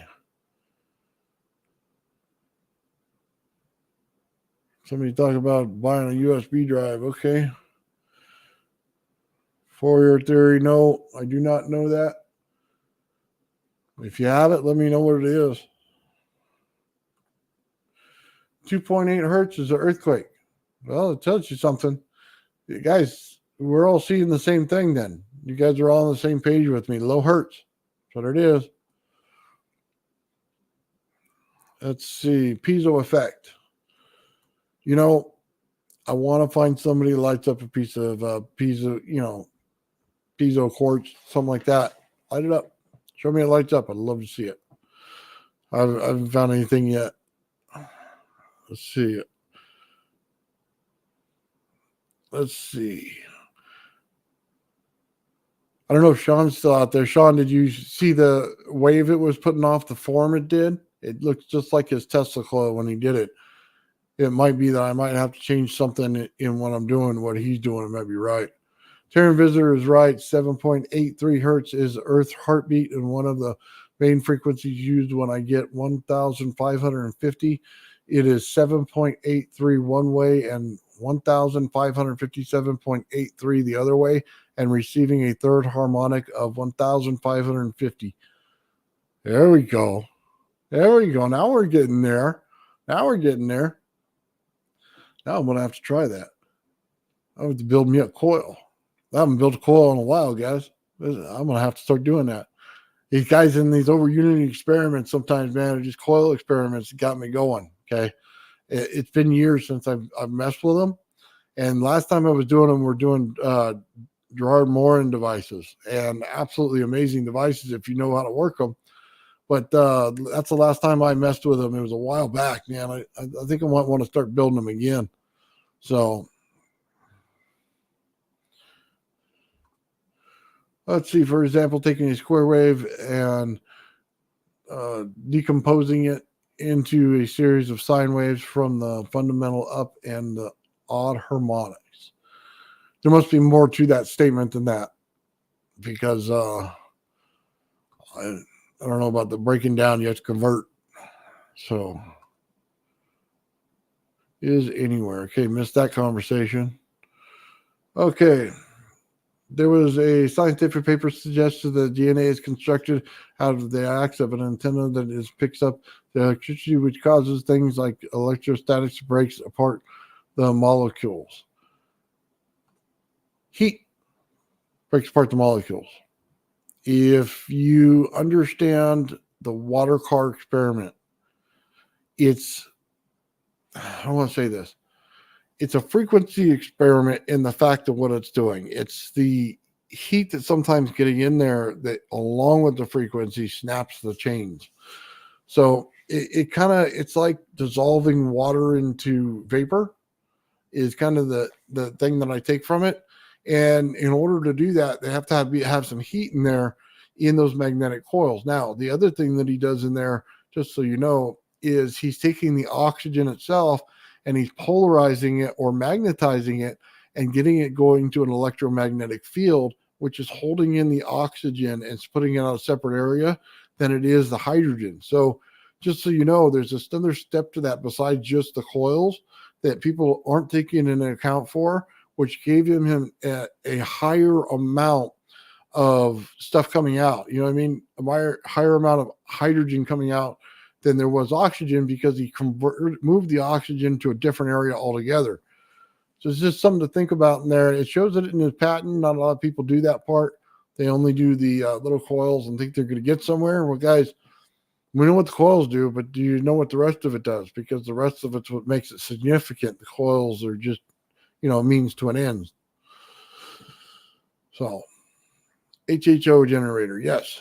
That's exactly what I'm talking about. But I'm talking about the water car. What's his name? I can't. I'm terrible at names. Terrible. Stanley Meyer. I think that was his name. Yeah. For the water car. Absolutely what he's doing. So there's a second part to that water generator. And if you can magnetize the oxygen in it and remove it from the hydrogen, you're going to produce, 4 to 5 times the amount of hydrogen, because you're able to separate it correctly. It looked like a noisy resonance frequency. I would need a rewatch on your OSCO portion of the video to compare the ZVS Cisco acid. Okay, so here's what it is. Just watch. Let's see if I can get in front of the camera. So I'm going like this, and then it gets smaller and smaller. So we started out with a big wave. We got it smaller. Now, Sean, on your oscilloscope, when you showed your Tesla coil, it showed it backwards, the other way. And it would get smaller. But the regular frequency was going through. And that's what it was showing on yours. And I was trying to show the actual, both of the things there, so that you would understand. That's what we were looking at, is it's creating that, I don't know if it's a back signal in yours, but it's doing the same thing. But it's a longitudinal wave that's going on inside your oscilloscope is what we're showing. So, whom are they? Didn't understand where that came from. Vibrating dielectric. I understand what that is. Okay. They took out the black cap that would make Stanley Meyer's water car. I don't know what the black cop, whatever. I don't understand that. I don't know that I want a part of it. I don't really want to understand part of it. Okay. Yeah, I remember that guy now. Yeah. Okay. Don't know what you're talking about, but okay. So, get back to the Graviflyer a little bit, guys. We're getting closer, but we're not there yet. We did some significant steps, though. Just understand, pushing the piezo button and getting it to click instead of it clicking all the time. Big improvement. Finding the spot on the actual ultrasound where it starts to make the sound going back and forth in order to know what zone we're in. Absolutely amazing to do. Getting the Tesla coil to show it has a megahertz frequency in it is amazing. It's just these little steps, which just means that we're just out of alignment. and I need to pull it back into alignment. That's all it is. Frequency's pulling them back.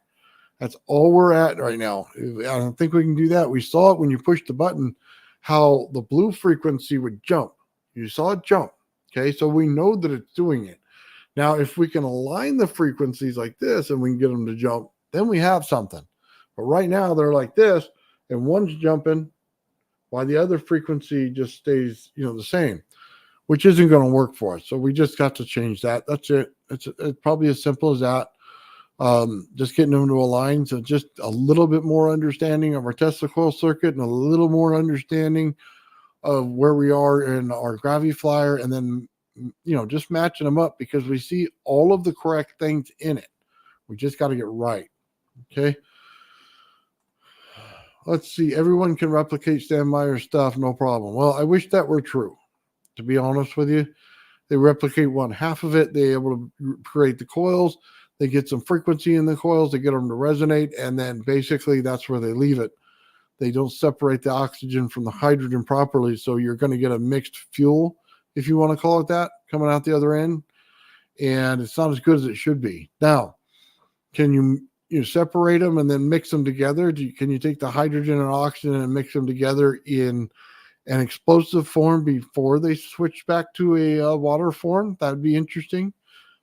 See if that doesn't bring up the amount of energy, though I don't think you need it, but it could.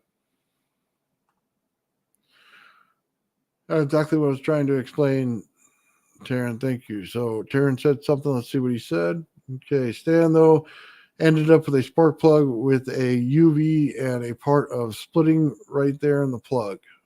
Okay. I did see some of those experiments. I did see those. So, but I don't know that they're relevant in this. But, okay, hey, Nathan, I'm running a floating coil of 6 volts. I use 10K hertz. Start with a float, and then I shut it off, function generator, and it has been floating for 20 minutes. No heat above a speaker magnet. Nice. Is that the same one that you were doing in your experiment that I saw this morning? Probably you did it last night. And you had the 2 magnets down on the bottom, and then you had the very small coil that was sitting above it, and you put all the pieces of paper on top of it. And then the, what was it? A AAA battery was lifting it. I mean, that was cool, man. I did like that one.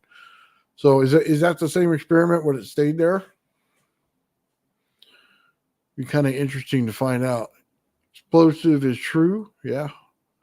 Things in those hydrogen, man, you watch out. The reason you don't want a lot of hydrogen in your car is it's explosive. So to convert it on the spot, it's really a better form of a hydrogen car than it is to have hydrogen and filling it with hydrogen. That's a disaster. But having water on board that's safe, converting it efficiently, and putting it into the engine, 10 times better. So, but don't ever think you're going to get away from the government, because the second you make a water car, the second that they start putting fuel pumps in with water, and they're going to tell you this happy horse, you know what, about it, and make you buy their water. And you're going to be just the same as you are now. It's just going to be cleaner for the environment. So be happy about that, but they'll find a way to get you. Yes, but I'm using an old cheap speaker magnet now. Not even 1/4 of the strength. Well, because you're tapping into a little more of earth frequency. Once you get it going, it stays. Once you start using those neodymiums, they're hit it and quit it, man. That's the way they are. These are a little more, stay and play kind of magnets. So sorry for the reference there, but you get it. It's just, it's kind of what they are. So, yeah. I won't even say nothing, man. I'll just leave that one alone. It's already been done. So, okay. I've seen the hydrogen conversion for the car. Where is the multiple in it? That's what I want to know. And just any kind of link would be amazing, because then I will absolutely do a video on my show about it, and just kind of let everybody see it. So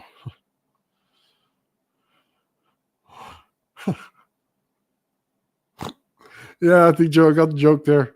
Funny. But yeah, the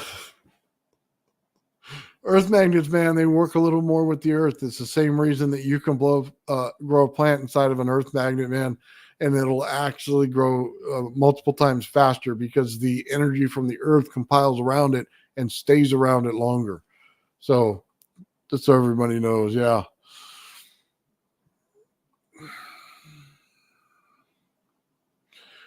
HHO truck. Okay. Just give me a little bit more than that and I can look it up. But I'll look up HHO truck. I saw an electric truck that was ugly. Oh, God, those Tesla trucks are ugly. God, are they ugly. And they're big. They're just, God, ugly. I don't even know anywhere to say it. It's just ugly.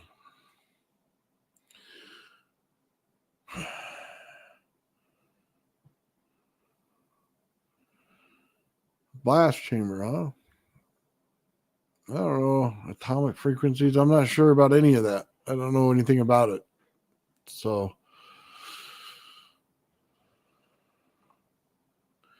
if you want to decompose water, Bob Boyce, Boyce, Boyce. Okay, should be on your list. I'll look it up. Bob Boyce. Definitely look that up.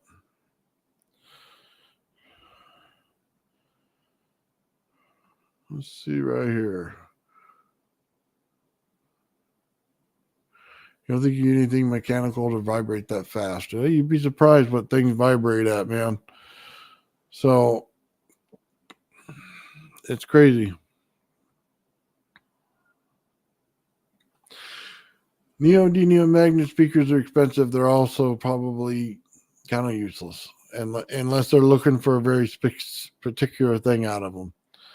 I actually, would rather just have a regular magnet in there. Just a little more strength. Rare earth magnets are very useful, permanently magnetizing iron. Yes, they are. Yes, the HHO truck was out there. The guy released it. It was Secretary Gerard and died 1 week after releasing in a robbery at his own business. Wow. Maybe it's good this thing didn't fly today. I'll be alive tomorrow. Wow. Short life once you get something to work, huh? Chris Blake is into Stan Meyer stuff now. Ethan Crowder, Max Miller, Frank Sullivan. I saw some stuff on this. I'm going to have to look it up. HHO truck. Okay, I'll just look it up when we're all done here, and I'll check it out. Make ferromagnet custom shape. Yeah, you could. Imagine that. Yeah, everybody knows. As soon as you create something good, somebody's gonna blast you or kill you or something, man. Never can just stand by and let something happen, huh? Yeah, it's scary. Well, you know what? I don't care. We're just gonna have to do it. And just gonna have to live with it. Whatever that means, it is. So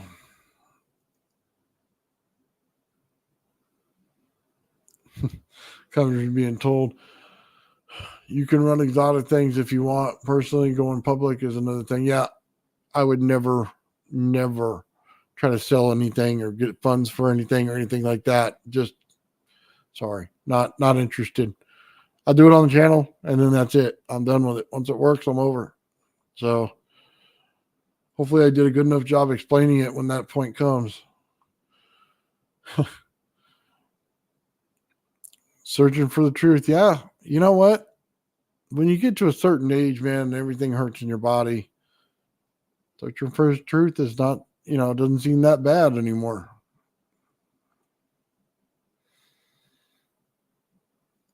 You haven't made anything yet. Well, you will. Give it time. That's I think he was referring to this to make a ferromagnet of custom shape. He's probably trying to form a magnet that he actually wants in the shape that he wants.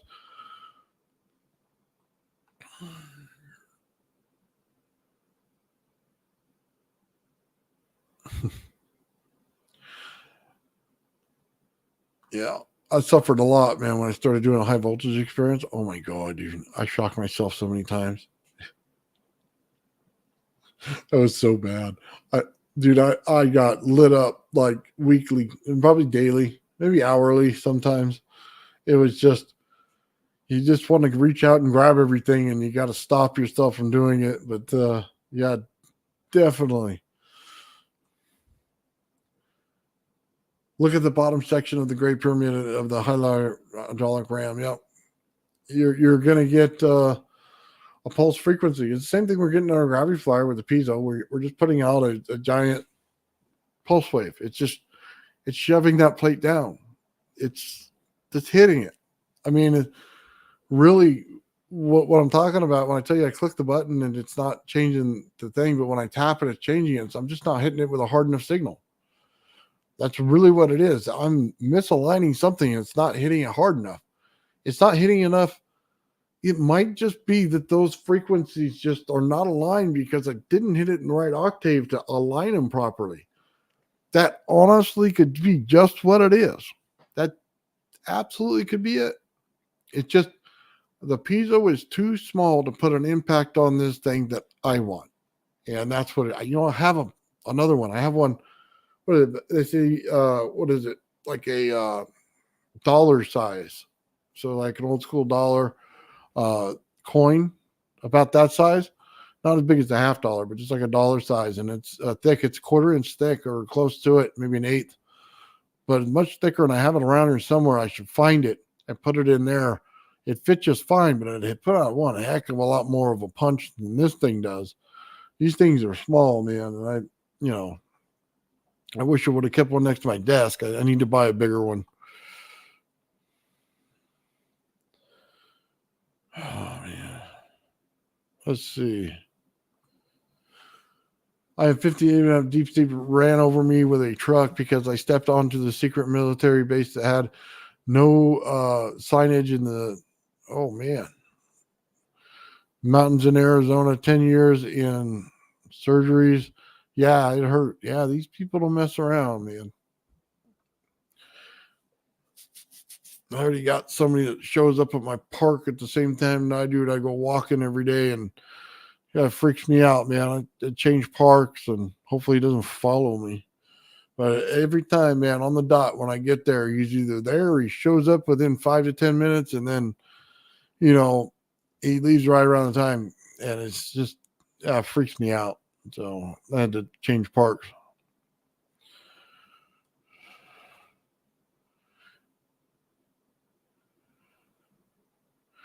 AG technology much later if you yeah.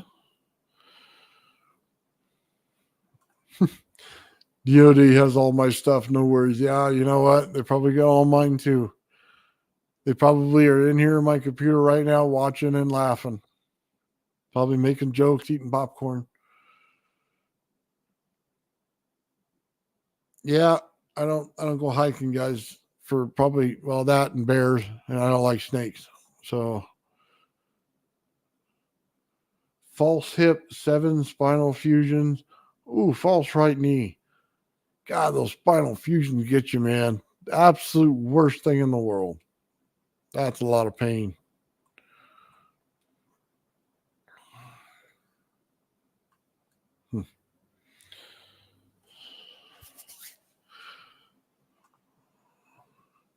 If you get a copyright patent, 100% bet you're going to get it. Yeah.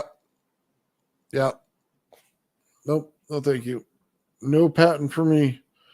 Like I said, I'm reverse engineering somebody else's work. If they're going to, shiv somebody, go find somebody else. I didn't create it. I just recreated it. So, whatever. The stuff that sounds so bad. But, dude, you know what? That's all we're doing here. We're just recreating somebody's invention, trying to give them credit for what they did. That's it. We could do anything we want to create anti-gravity. We're just doing this. So I have fun doing it, man. This is why I do this,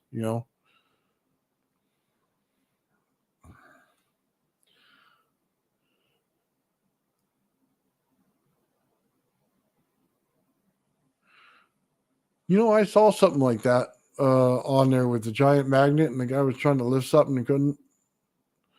I'll check that out again. Yeah. You go get something patented, and then they take it out of the patent office and visit you the next day. And if you don't agree to do their bidding, then, well, you're not going to make it to the day after. You're placing Graviducer on open source. Okay. That's awesome. I want to see that. Absolutely want to see it. Did you get your Tesla coil built, by the way, Daniel? I know we were talking about it a while back and you were working on it. I'm just kind of curious.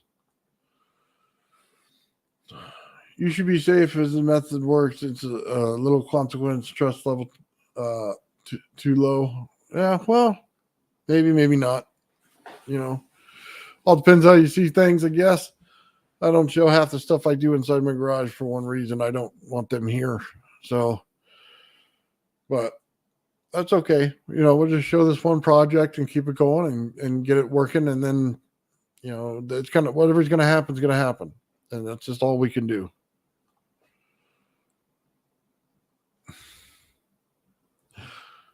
I'm with you, Nathan. It's not about the money. It's about the joy of discovery. Yes, it is. Absolutely, man. Some of the stupidest things make me the happiest. I mean, you guys saw me winding my Tesla coil when I wound that thing, and you just see energy pop over to another coil, and then it starts resonating. And you're like, you know what? Make you the happiest person on earth right there, man, because it's just something that you don't see every day. It's nothing that, the science book is going to tell you about. It's the joy of that discovery of, hey, I just, I saw something cool and I did it, and it's working out. So, yeah, absolutely.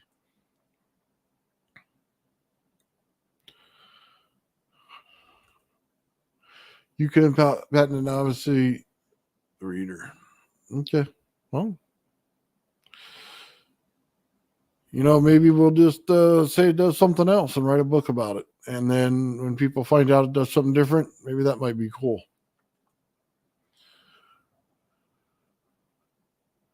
Still pulling copper for the secondary. I'm having a difficult time pulling the copper without breaking it. Yeah, you know what?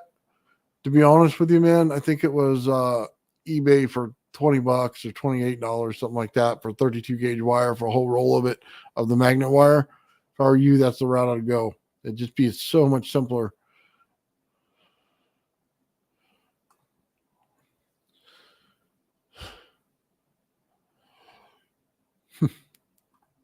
Thank you, Sean. I appreciate it. I think we'll be all right, man. We're working on this stuff, and it's going to do what it's going to do, and everything's going to be what it is. So I'm actually looking forward to, if I can get a hold of that Steinman's book and actually reading it and putting it in perspective that people would understand. Again, love math formulas, so that would be amazing. So yeah, that'd be something right there. That'd be one of the videos that, if you see it come up on here, it's because I was able to read the book, or something like that. So totally interested in that.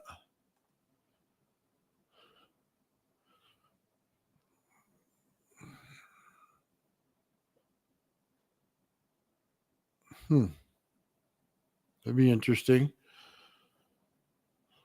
Sorry, I didn't read that one, guys. Let's see. Asymmetrical capacitors are quite well known at this point and produce thrust. There is some good history and recent data.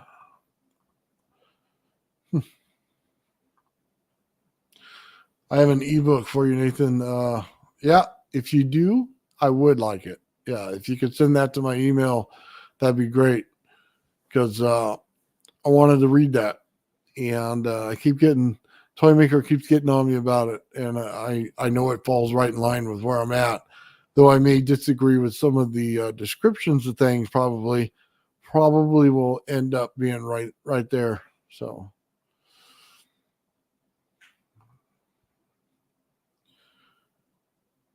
Oh, gotcha. Making a lab in your storage facility? Absolutely. Absolutely. Get you one of those big containers, man, and change it into a lab. That'd be sweet. Something like that. Or even the storage facility, man. I've seen people do all kinds of different hideouts in those things. You do whatever you want in there.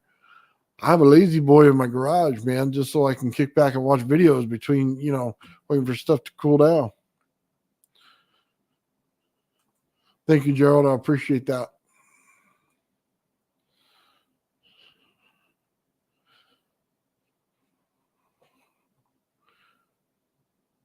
You can play music through your Tesla coil. I can play music through my flyback transformer as well. I love putting frequencies to the things that freaks people out. They're wondering where all the music comes from. I don't show a lot of it on here because a lot of it's, patent stuff, and you get in trouble with violations on YouTube with things like that. So maybe I'll find some YouTube music that you could play and just put it on there.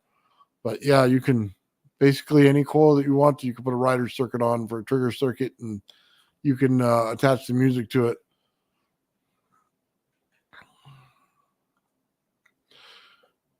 If you want a mind-blowing description of a high force AG machine, listen to the Lacarta interview. Lacerta. Yeah, is that Lacarta? The Cita? Not sure. Okay, I'll have to look that one up too. You could just play tones, maybe. I don't want to be too boring. I love rock and roll, man. So any chance I get to blast some rock and roll in there, I will. So if I could just find the music on it and pay for it with a one-time shot, I'll do it. And $10 is nothing to get some music on there that I like. So I definitely try that. Oh.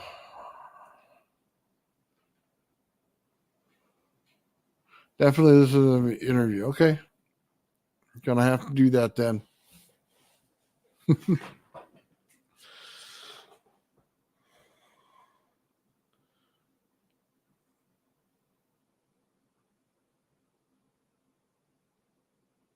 Let's see. Sounds can be sonically and electromagnetically introduced into your head, also well known at this point. So you can hear something. Don't assume it's God telling you to do something.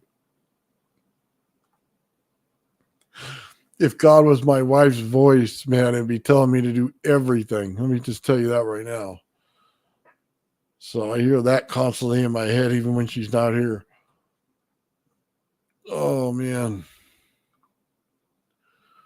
I like the Jacob Ladder plasma speakers. Yeah, that'd be pretty cool, man.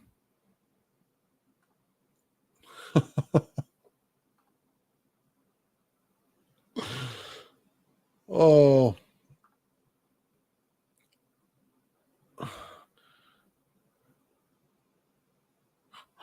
Understand what God is before you put him into the mix. Okay.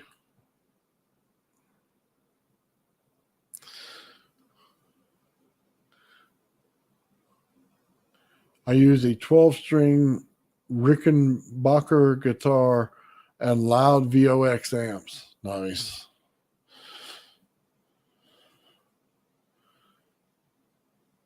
Of course, the interview was recently verified by Forest Press remote viewers. Really? Man, you guys got some interesting stuff going on, man. Way more interesting than the stuff I got going on.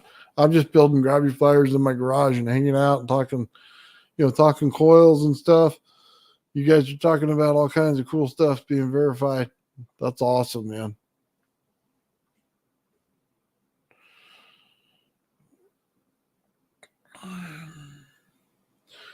Saying instead of using raw electricity to control the waves, why not to hook keyboard up through a stereo into your Tesla coil, be able to control the waveforms better. You can do it with a keyboard. I shouldn't say keyboard. If you guys are talking about like a piano type keyboard, something like that, absolutely. I've seen them do it. That's pretty cool, man.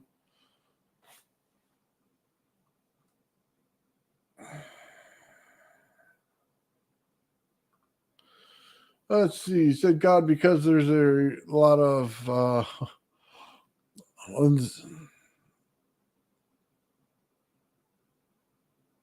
oh yeah, they do a lot of stuff because the voices in their head. I didn't want to read everything out loud on that one, but yeah, a lot of people do a lot of different things because of that. I only believe it if God says to do a good thing. If he says to do a bad thing, I absolutely do not believe it. So, take that for what you will.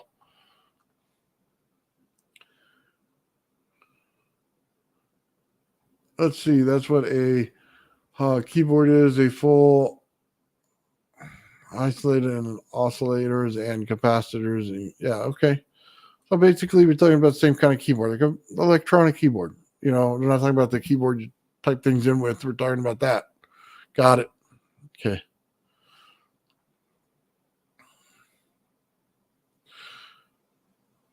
Yeah, we're not getting into a God conversation here. So I bought your new Tesla coils, EVS, and capacitor parts. Are you having problems with the transistors and secondary coil overheating? If you have your secondary at the wrong frequency, 300 hertz, 300 kilohertz is where I like to keep it. If you're just doing a straight out Tesla coil, and if you're trying to do one like I did for the Graviflyer here, it's going to be up around 700. And then when the Graviflyer is attached, it's going to bring it down around 300. And then it should oscillate properly. Like you saw, this one wasn't heating up at all during any of the experiment. It oscillated perfectly. So it all depends on which one you're doing, Charlie, on that.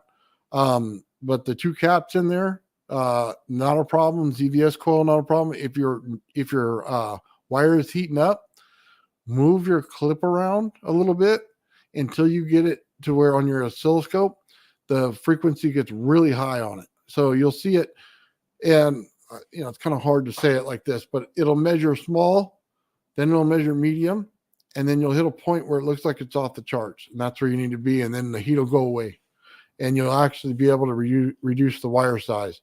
That thing should not get above 85 to 89 degrees on it at any time. Therefore, you know what I mean? You're just in the wrong park. So if you take a 20 kilo ohm resistor, 20K, and put it on your number 2 coil, and then you put let me see exactly how to wire it.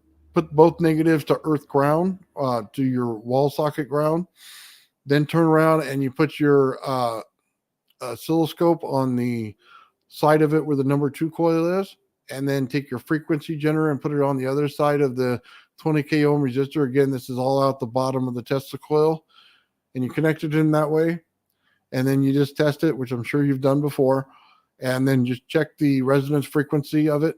Basically, see where you're at, and that'll tell you right there what your resonance frequency of your coil is, and then it basically has to be anywhere between 285 and 425.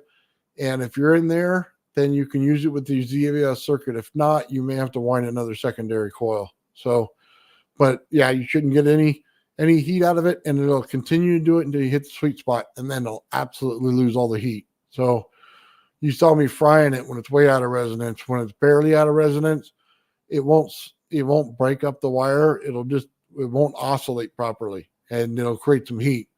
But once you get it in the spot where it looks like it starts to drop off, like it'll hit a huge drop off point. It'll go all the way, build up, and you're good. Look for that point where as soon as you move it, the frequency goes from this high down to this.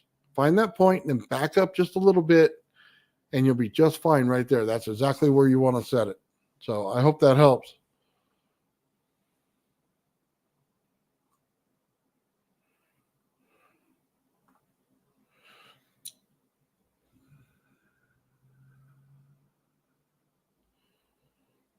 Like 20 AWG. Yeah. I like the copper, the 1/4-inch copper tubing. It's just easier to set that way, but you can absolutely change it. You can change it whatever you want. Like I said, the whole thing with the ZVS Tesla coil is you have to put it in the right kilohertz, or else it doesn't work at all. It just blows things up. But Charlie, if you need help with that, let me know, and I'll try to help you through it on whatever you need.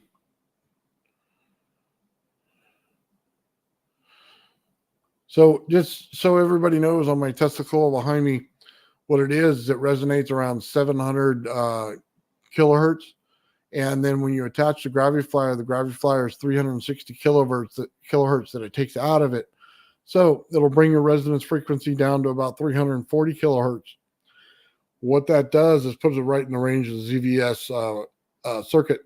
So what I want is I'm looking for that drop-off point. So I don't have my circuit correctly put it in there where it has that drop-off point, but I will. And then, you know, hey, Charlie, if you're watching, do you see where the ultrasound started to click and, you know, click one side, then click the other, right when we got in that right sweet area, right where you needed to be? It started to show the clicking. That's what Alexi's listening for, is that little click. And it goes, doom, doom, doom, doom, kind of like playing Pong when you go back and forth. But that's the area that he's in within the Tesla coil of what strength he's putting into it. So hopefully that helped everybody out when they go to set their stuff, because it's definitely something different. So, okay.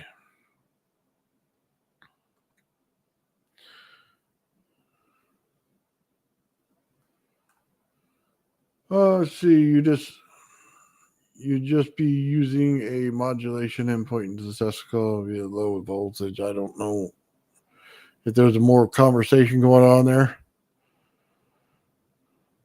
So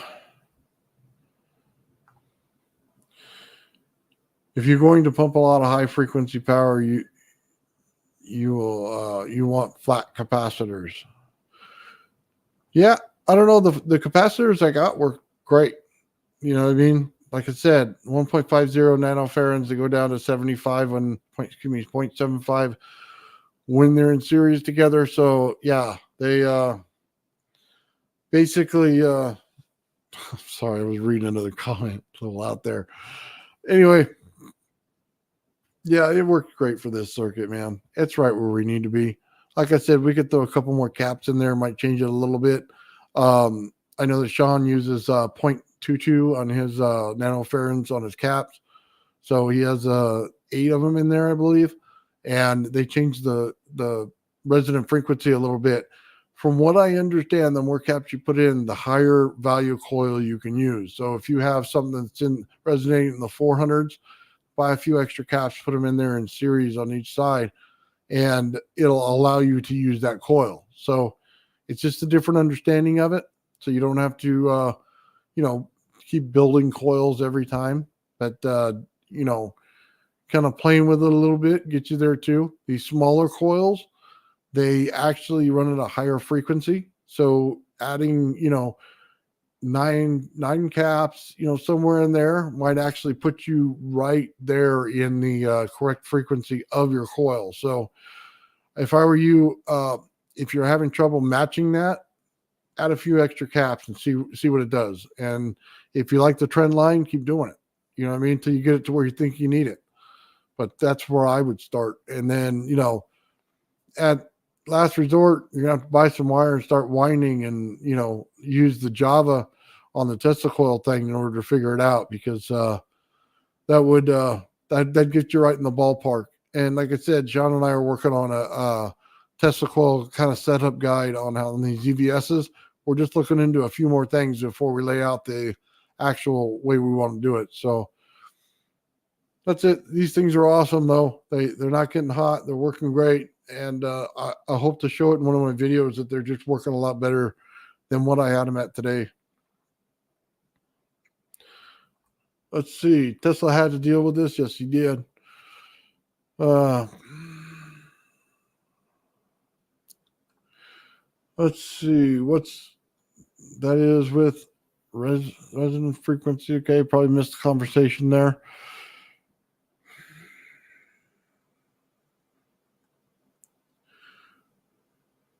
That's why I couldn't account for high frequency. Yeah. Let's see. I am talking so-called electrical flow.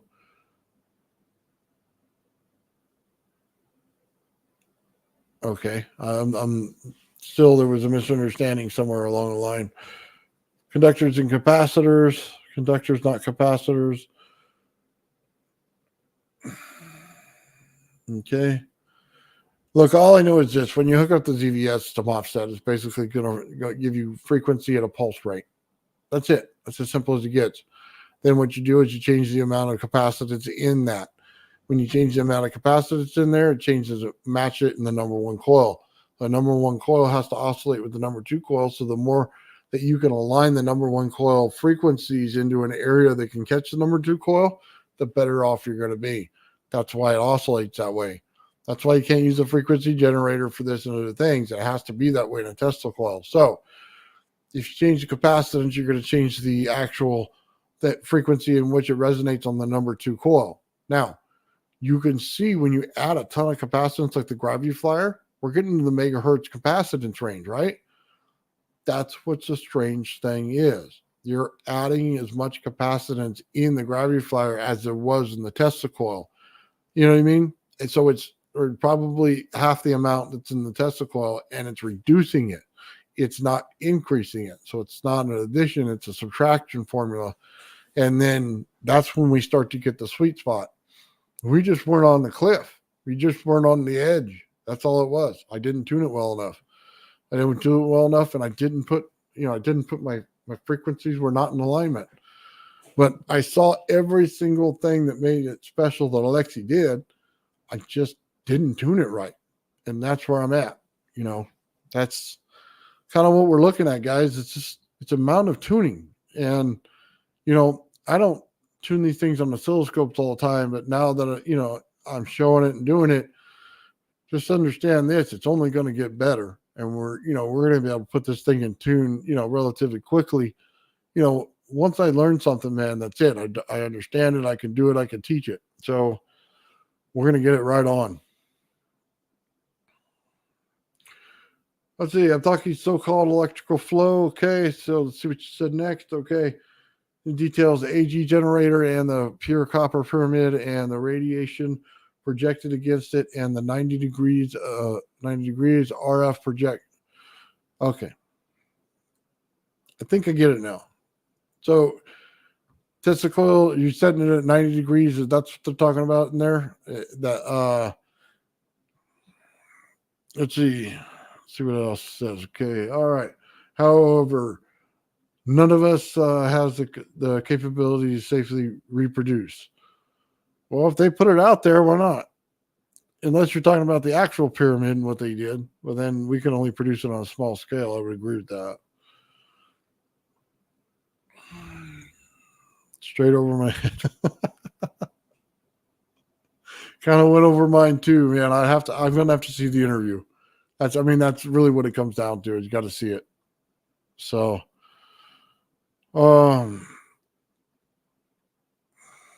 let's see. Yep. Anyway, yeah, that circuit worked out good for the ZVS there. It's definitely doing a lot better than my other circuits did. I'll just have to put a fan on it. That's all there is to it. I put a fan on my what was it? My Slayer Exciter circuit. I could put a fan on this one.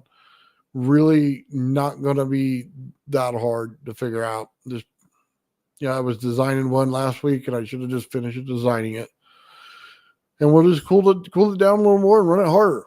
So I know that it takes the AC signal in there, and I'll just have to make it DC, and I'll just have to use my Variac to get it there. I'll just put a full bridge rectifier on it and try it out, and I think we'll be good. So anyway, guys, I think that's about it for today. I mean, we did some testing on some things. Things kind of look great in there. We're working on some things. We got a lot more to do, man. And some of this stuff, I'd love to be able to kind of follow up on the Earth stuff and things like this. I love the pyramid conversation, by the way. I think we should just do an open mic night on that alone and just bring some people in, you know what I mean, and talk about it, because there's a lot of information about it out there. And just to kind of unify some theories on it would be amazing. So maybe we'll look at that in the future. But yeah, guys, this is just kind of the start of it, and we're kind of getting there. Hopefully we can do better. But that's kind of where we're at now, guys. So just I'll leave a video probably tomorrow on some of this stuff, some special things on it, so that we can all see it. and recognize it and go from there. But yeah, that's what I think we need to do. Let's see. Old dudes. Yeah, well, we're all going to get you around and talk about it, man. I tell you, I had some weird experiments with some quartz, and they'd trip you out if I showed them to you. So I probably have to do it on that day too. Anyway, guys, thank you guys all for tuning in and checking everything out. Hopefully there was some good information in the testing today, and hopefully it all worked out for you guys. Really do appreciate everybody tuning in. And then, Charlie, anytime you want to get with me and talk with me about some good things on this, Graviflyer, let me know. Absolutely happy to share them with you in any circuits or anything like that. You've always done well for me and, everything, and talk with me and everything. So whatever you need, you just let me know. So anyway, guys, have a great day. I'll see you guys all later. I'm going to be tonight on Free Energy Friday. So if you guys watch that, I'll talk to you guys then. All right. Thank you guys very much. Have a great day.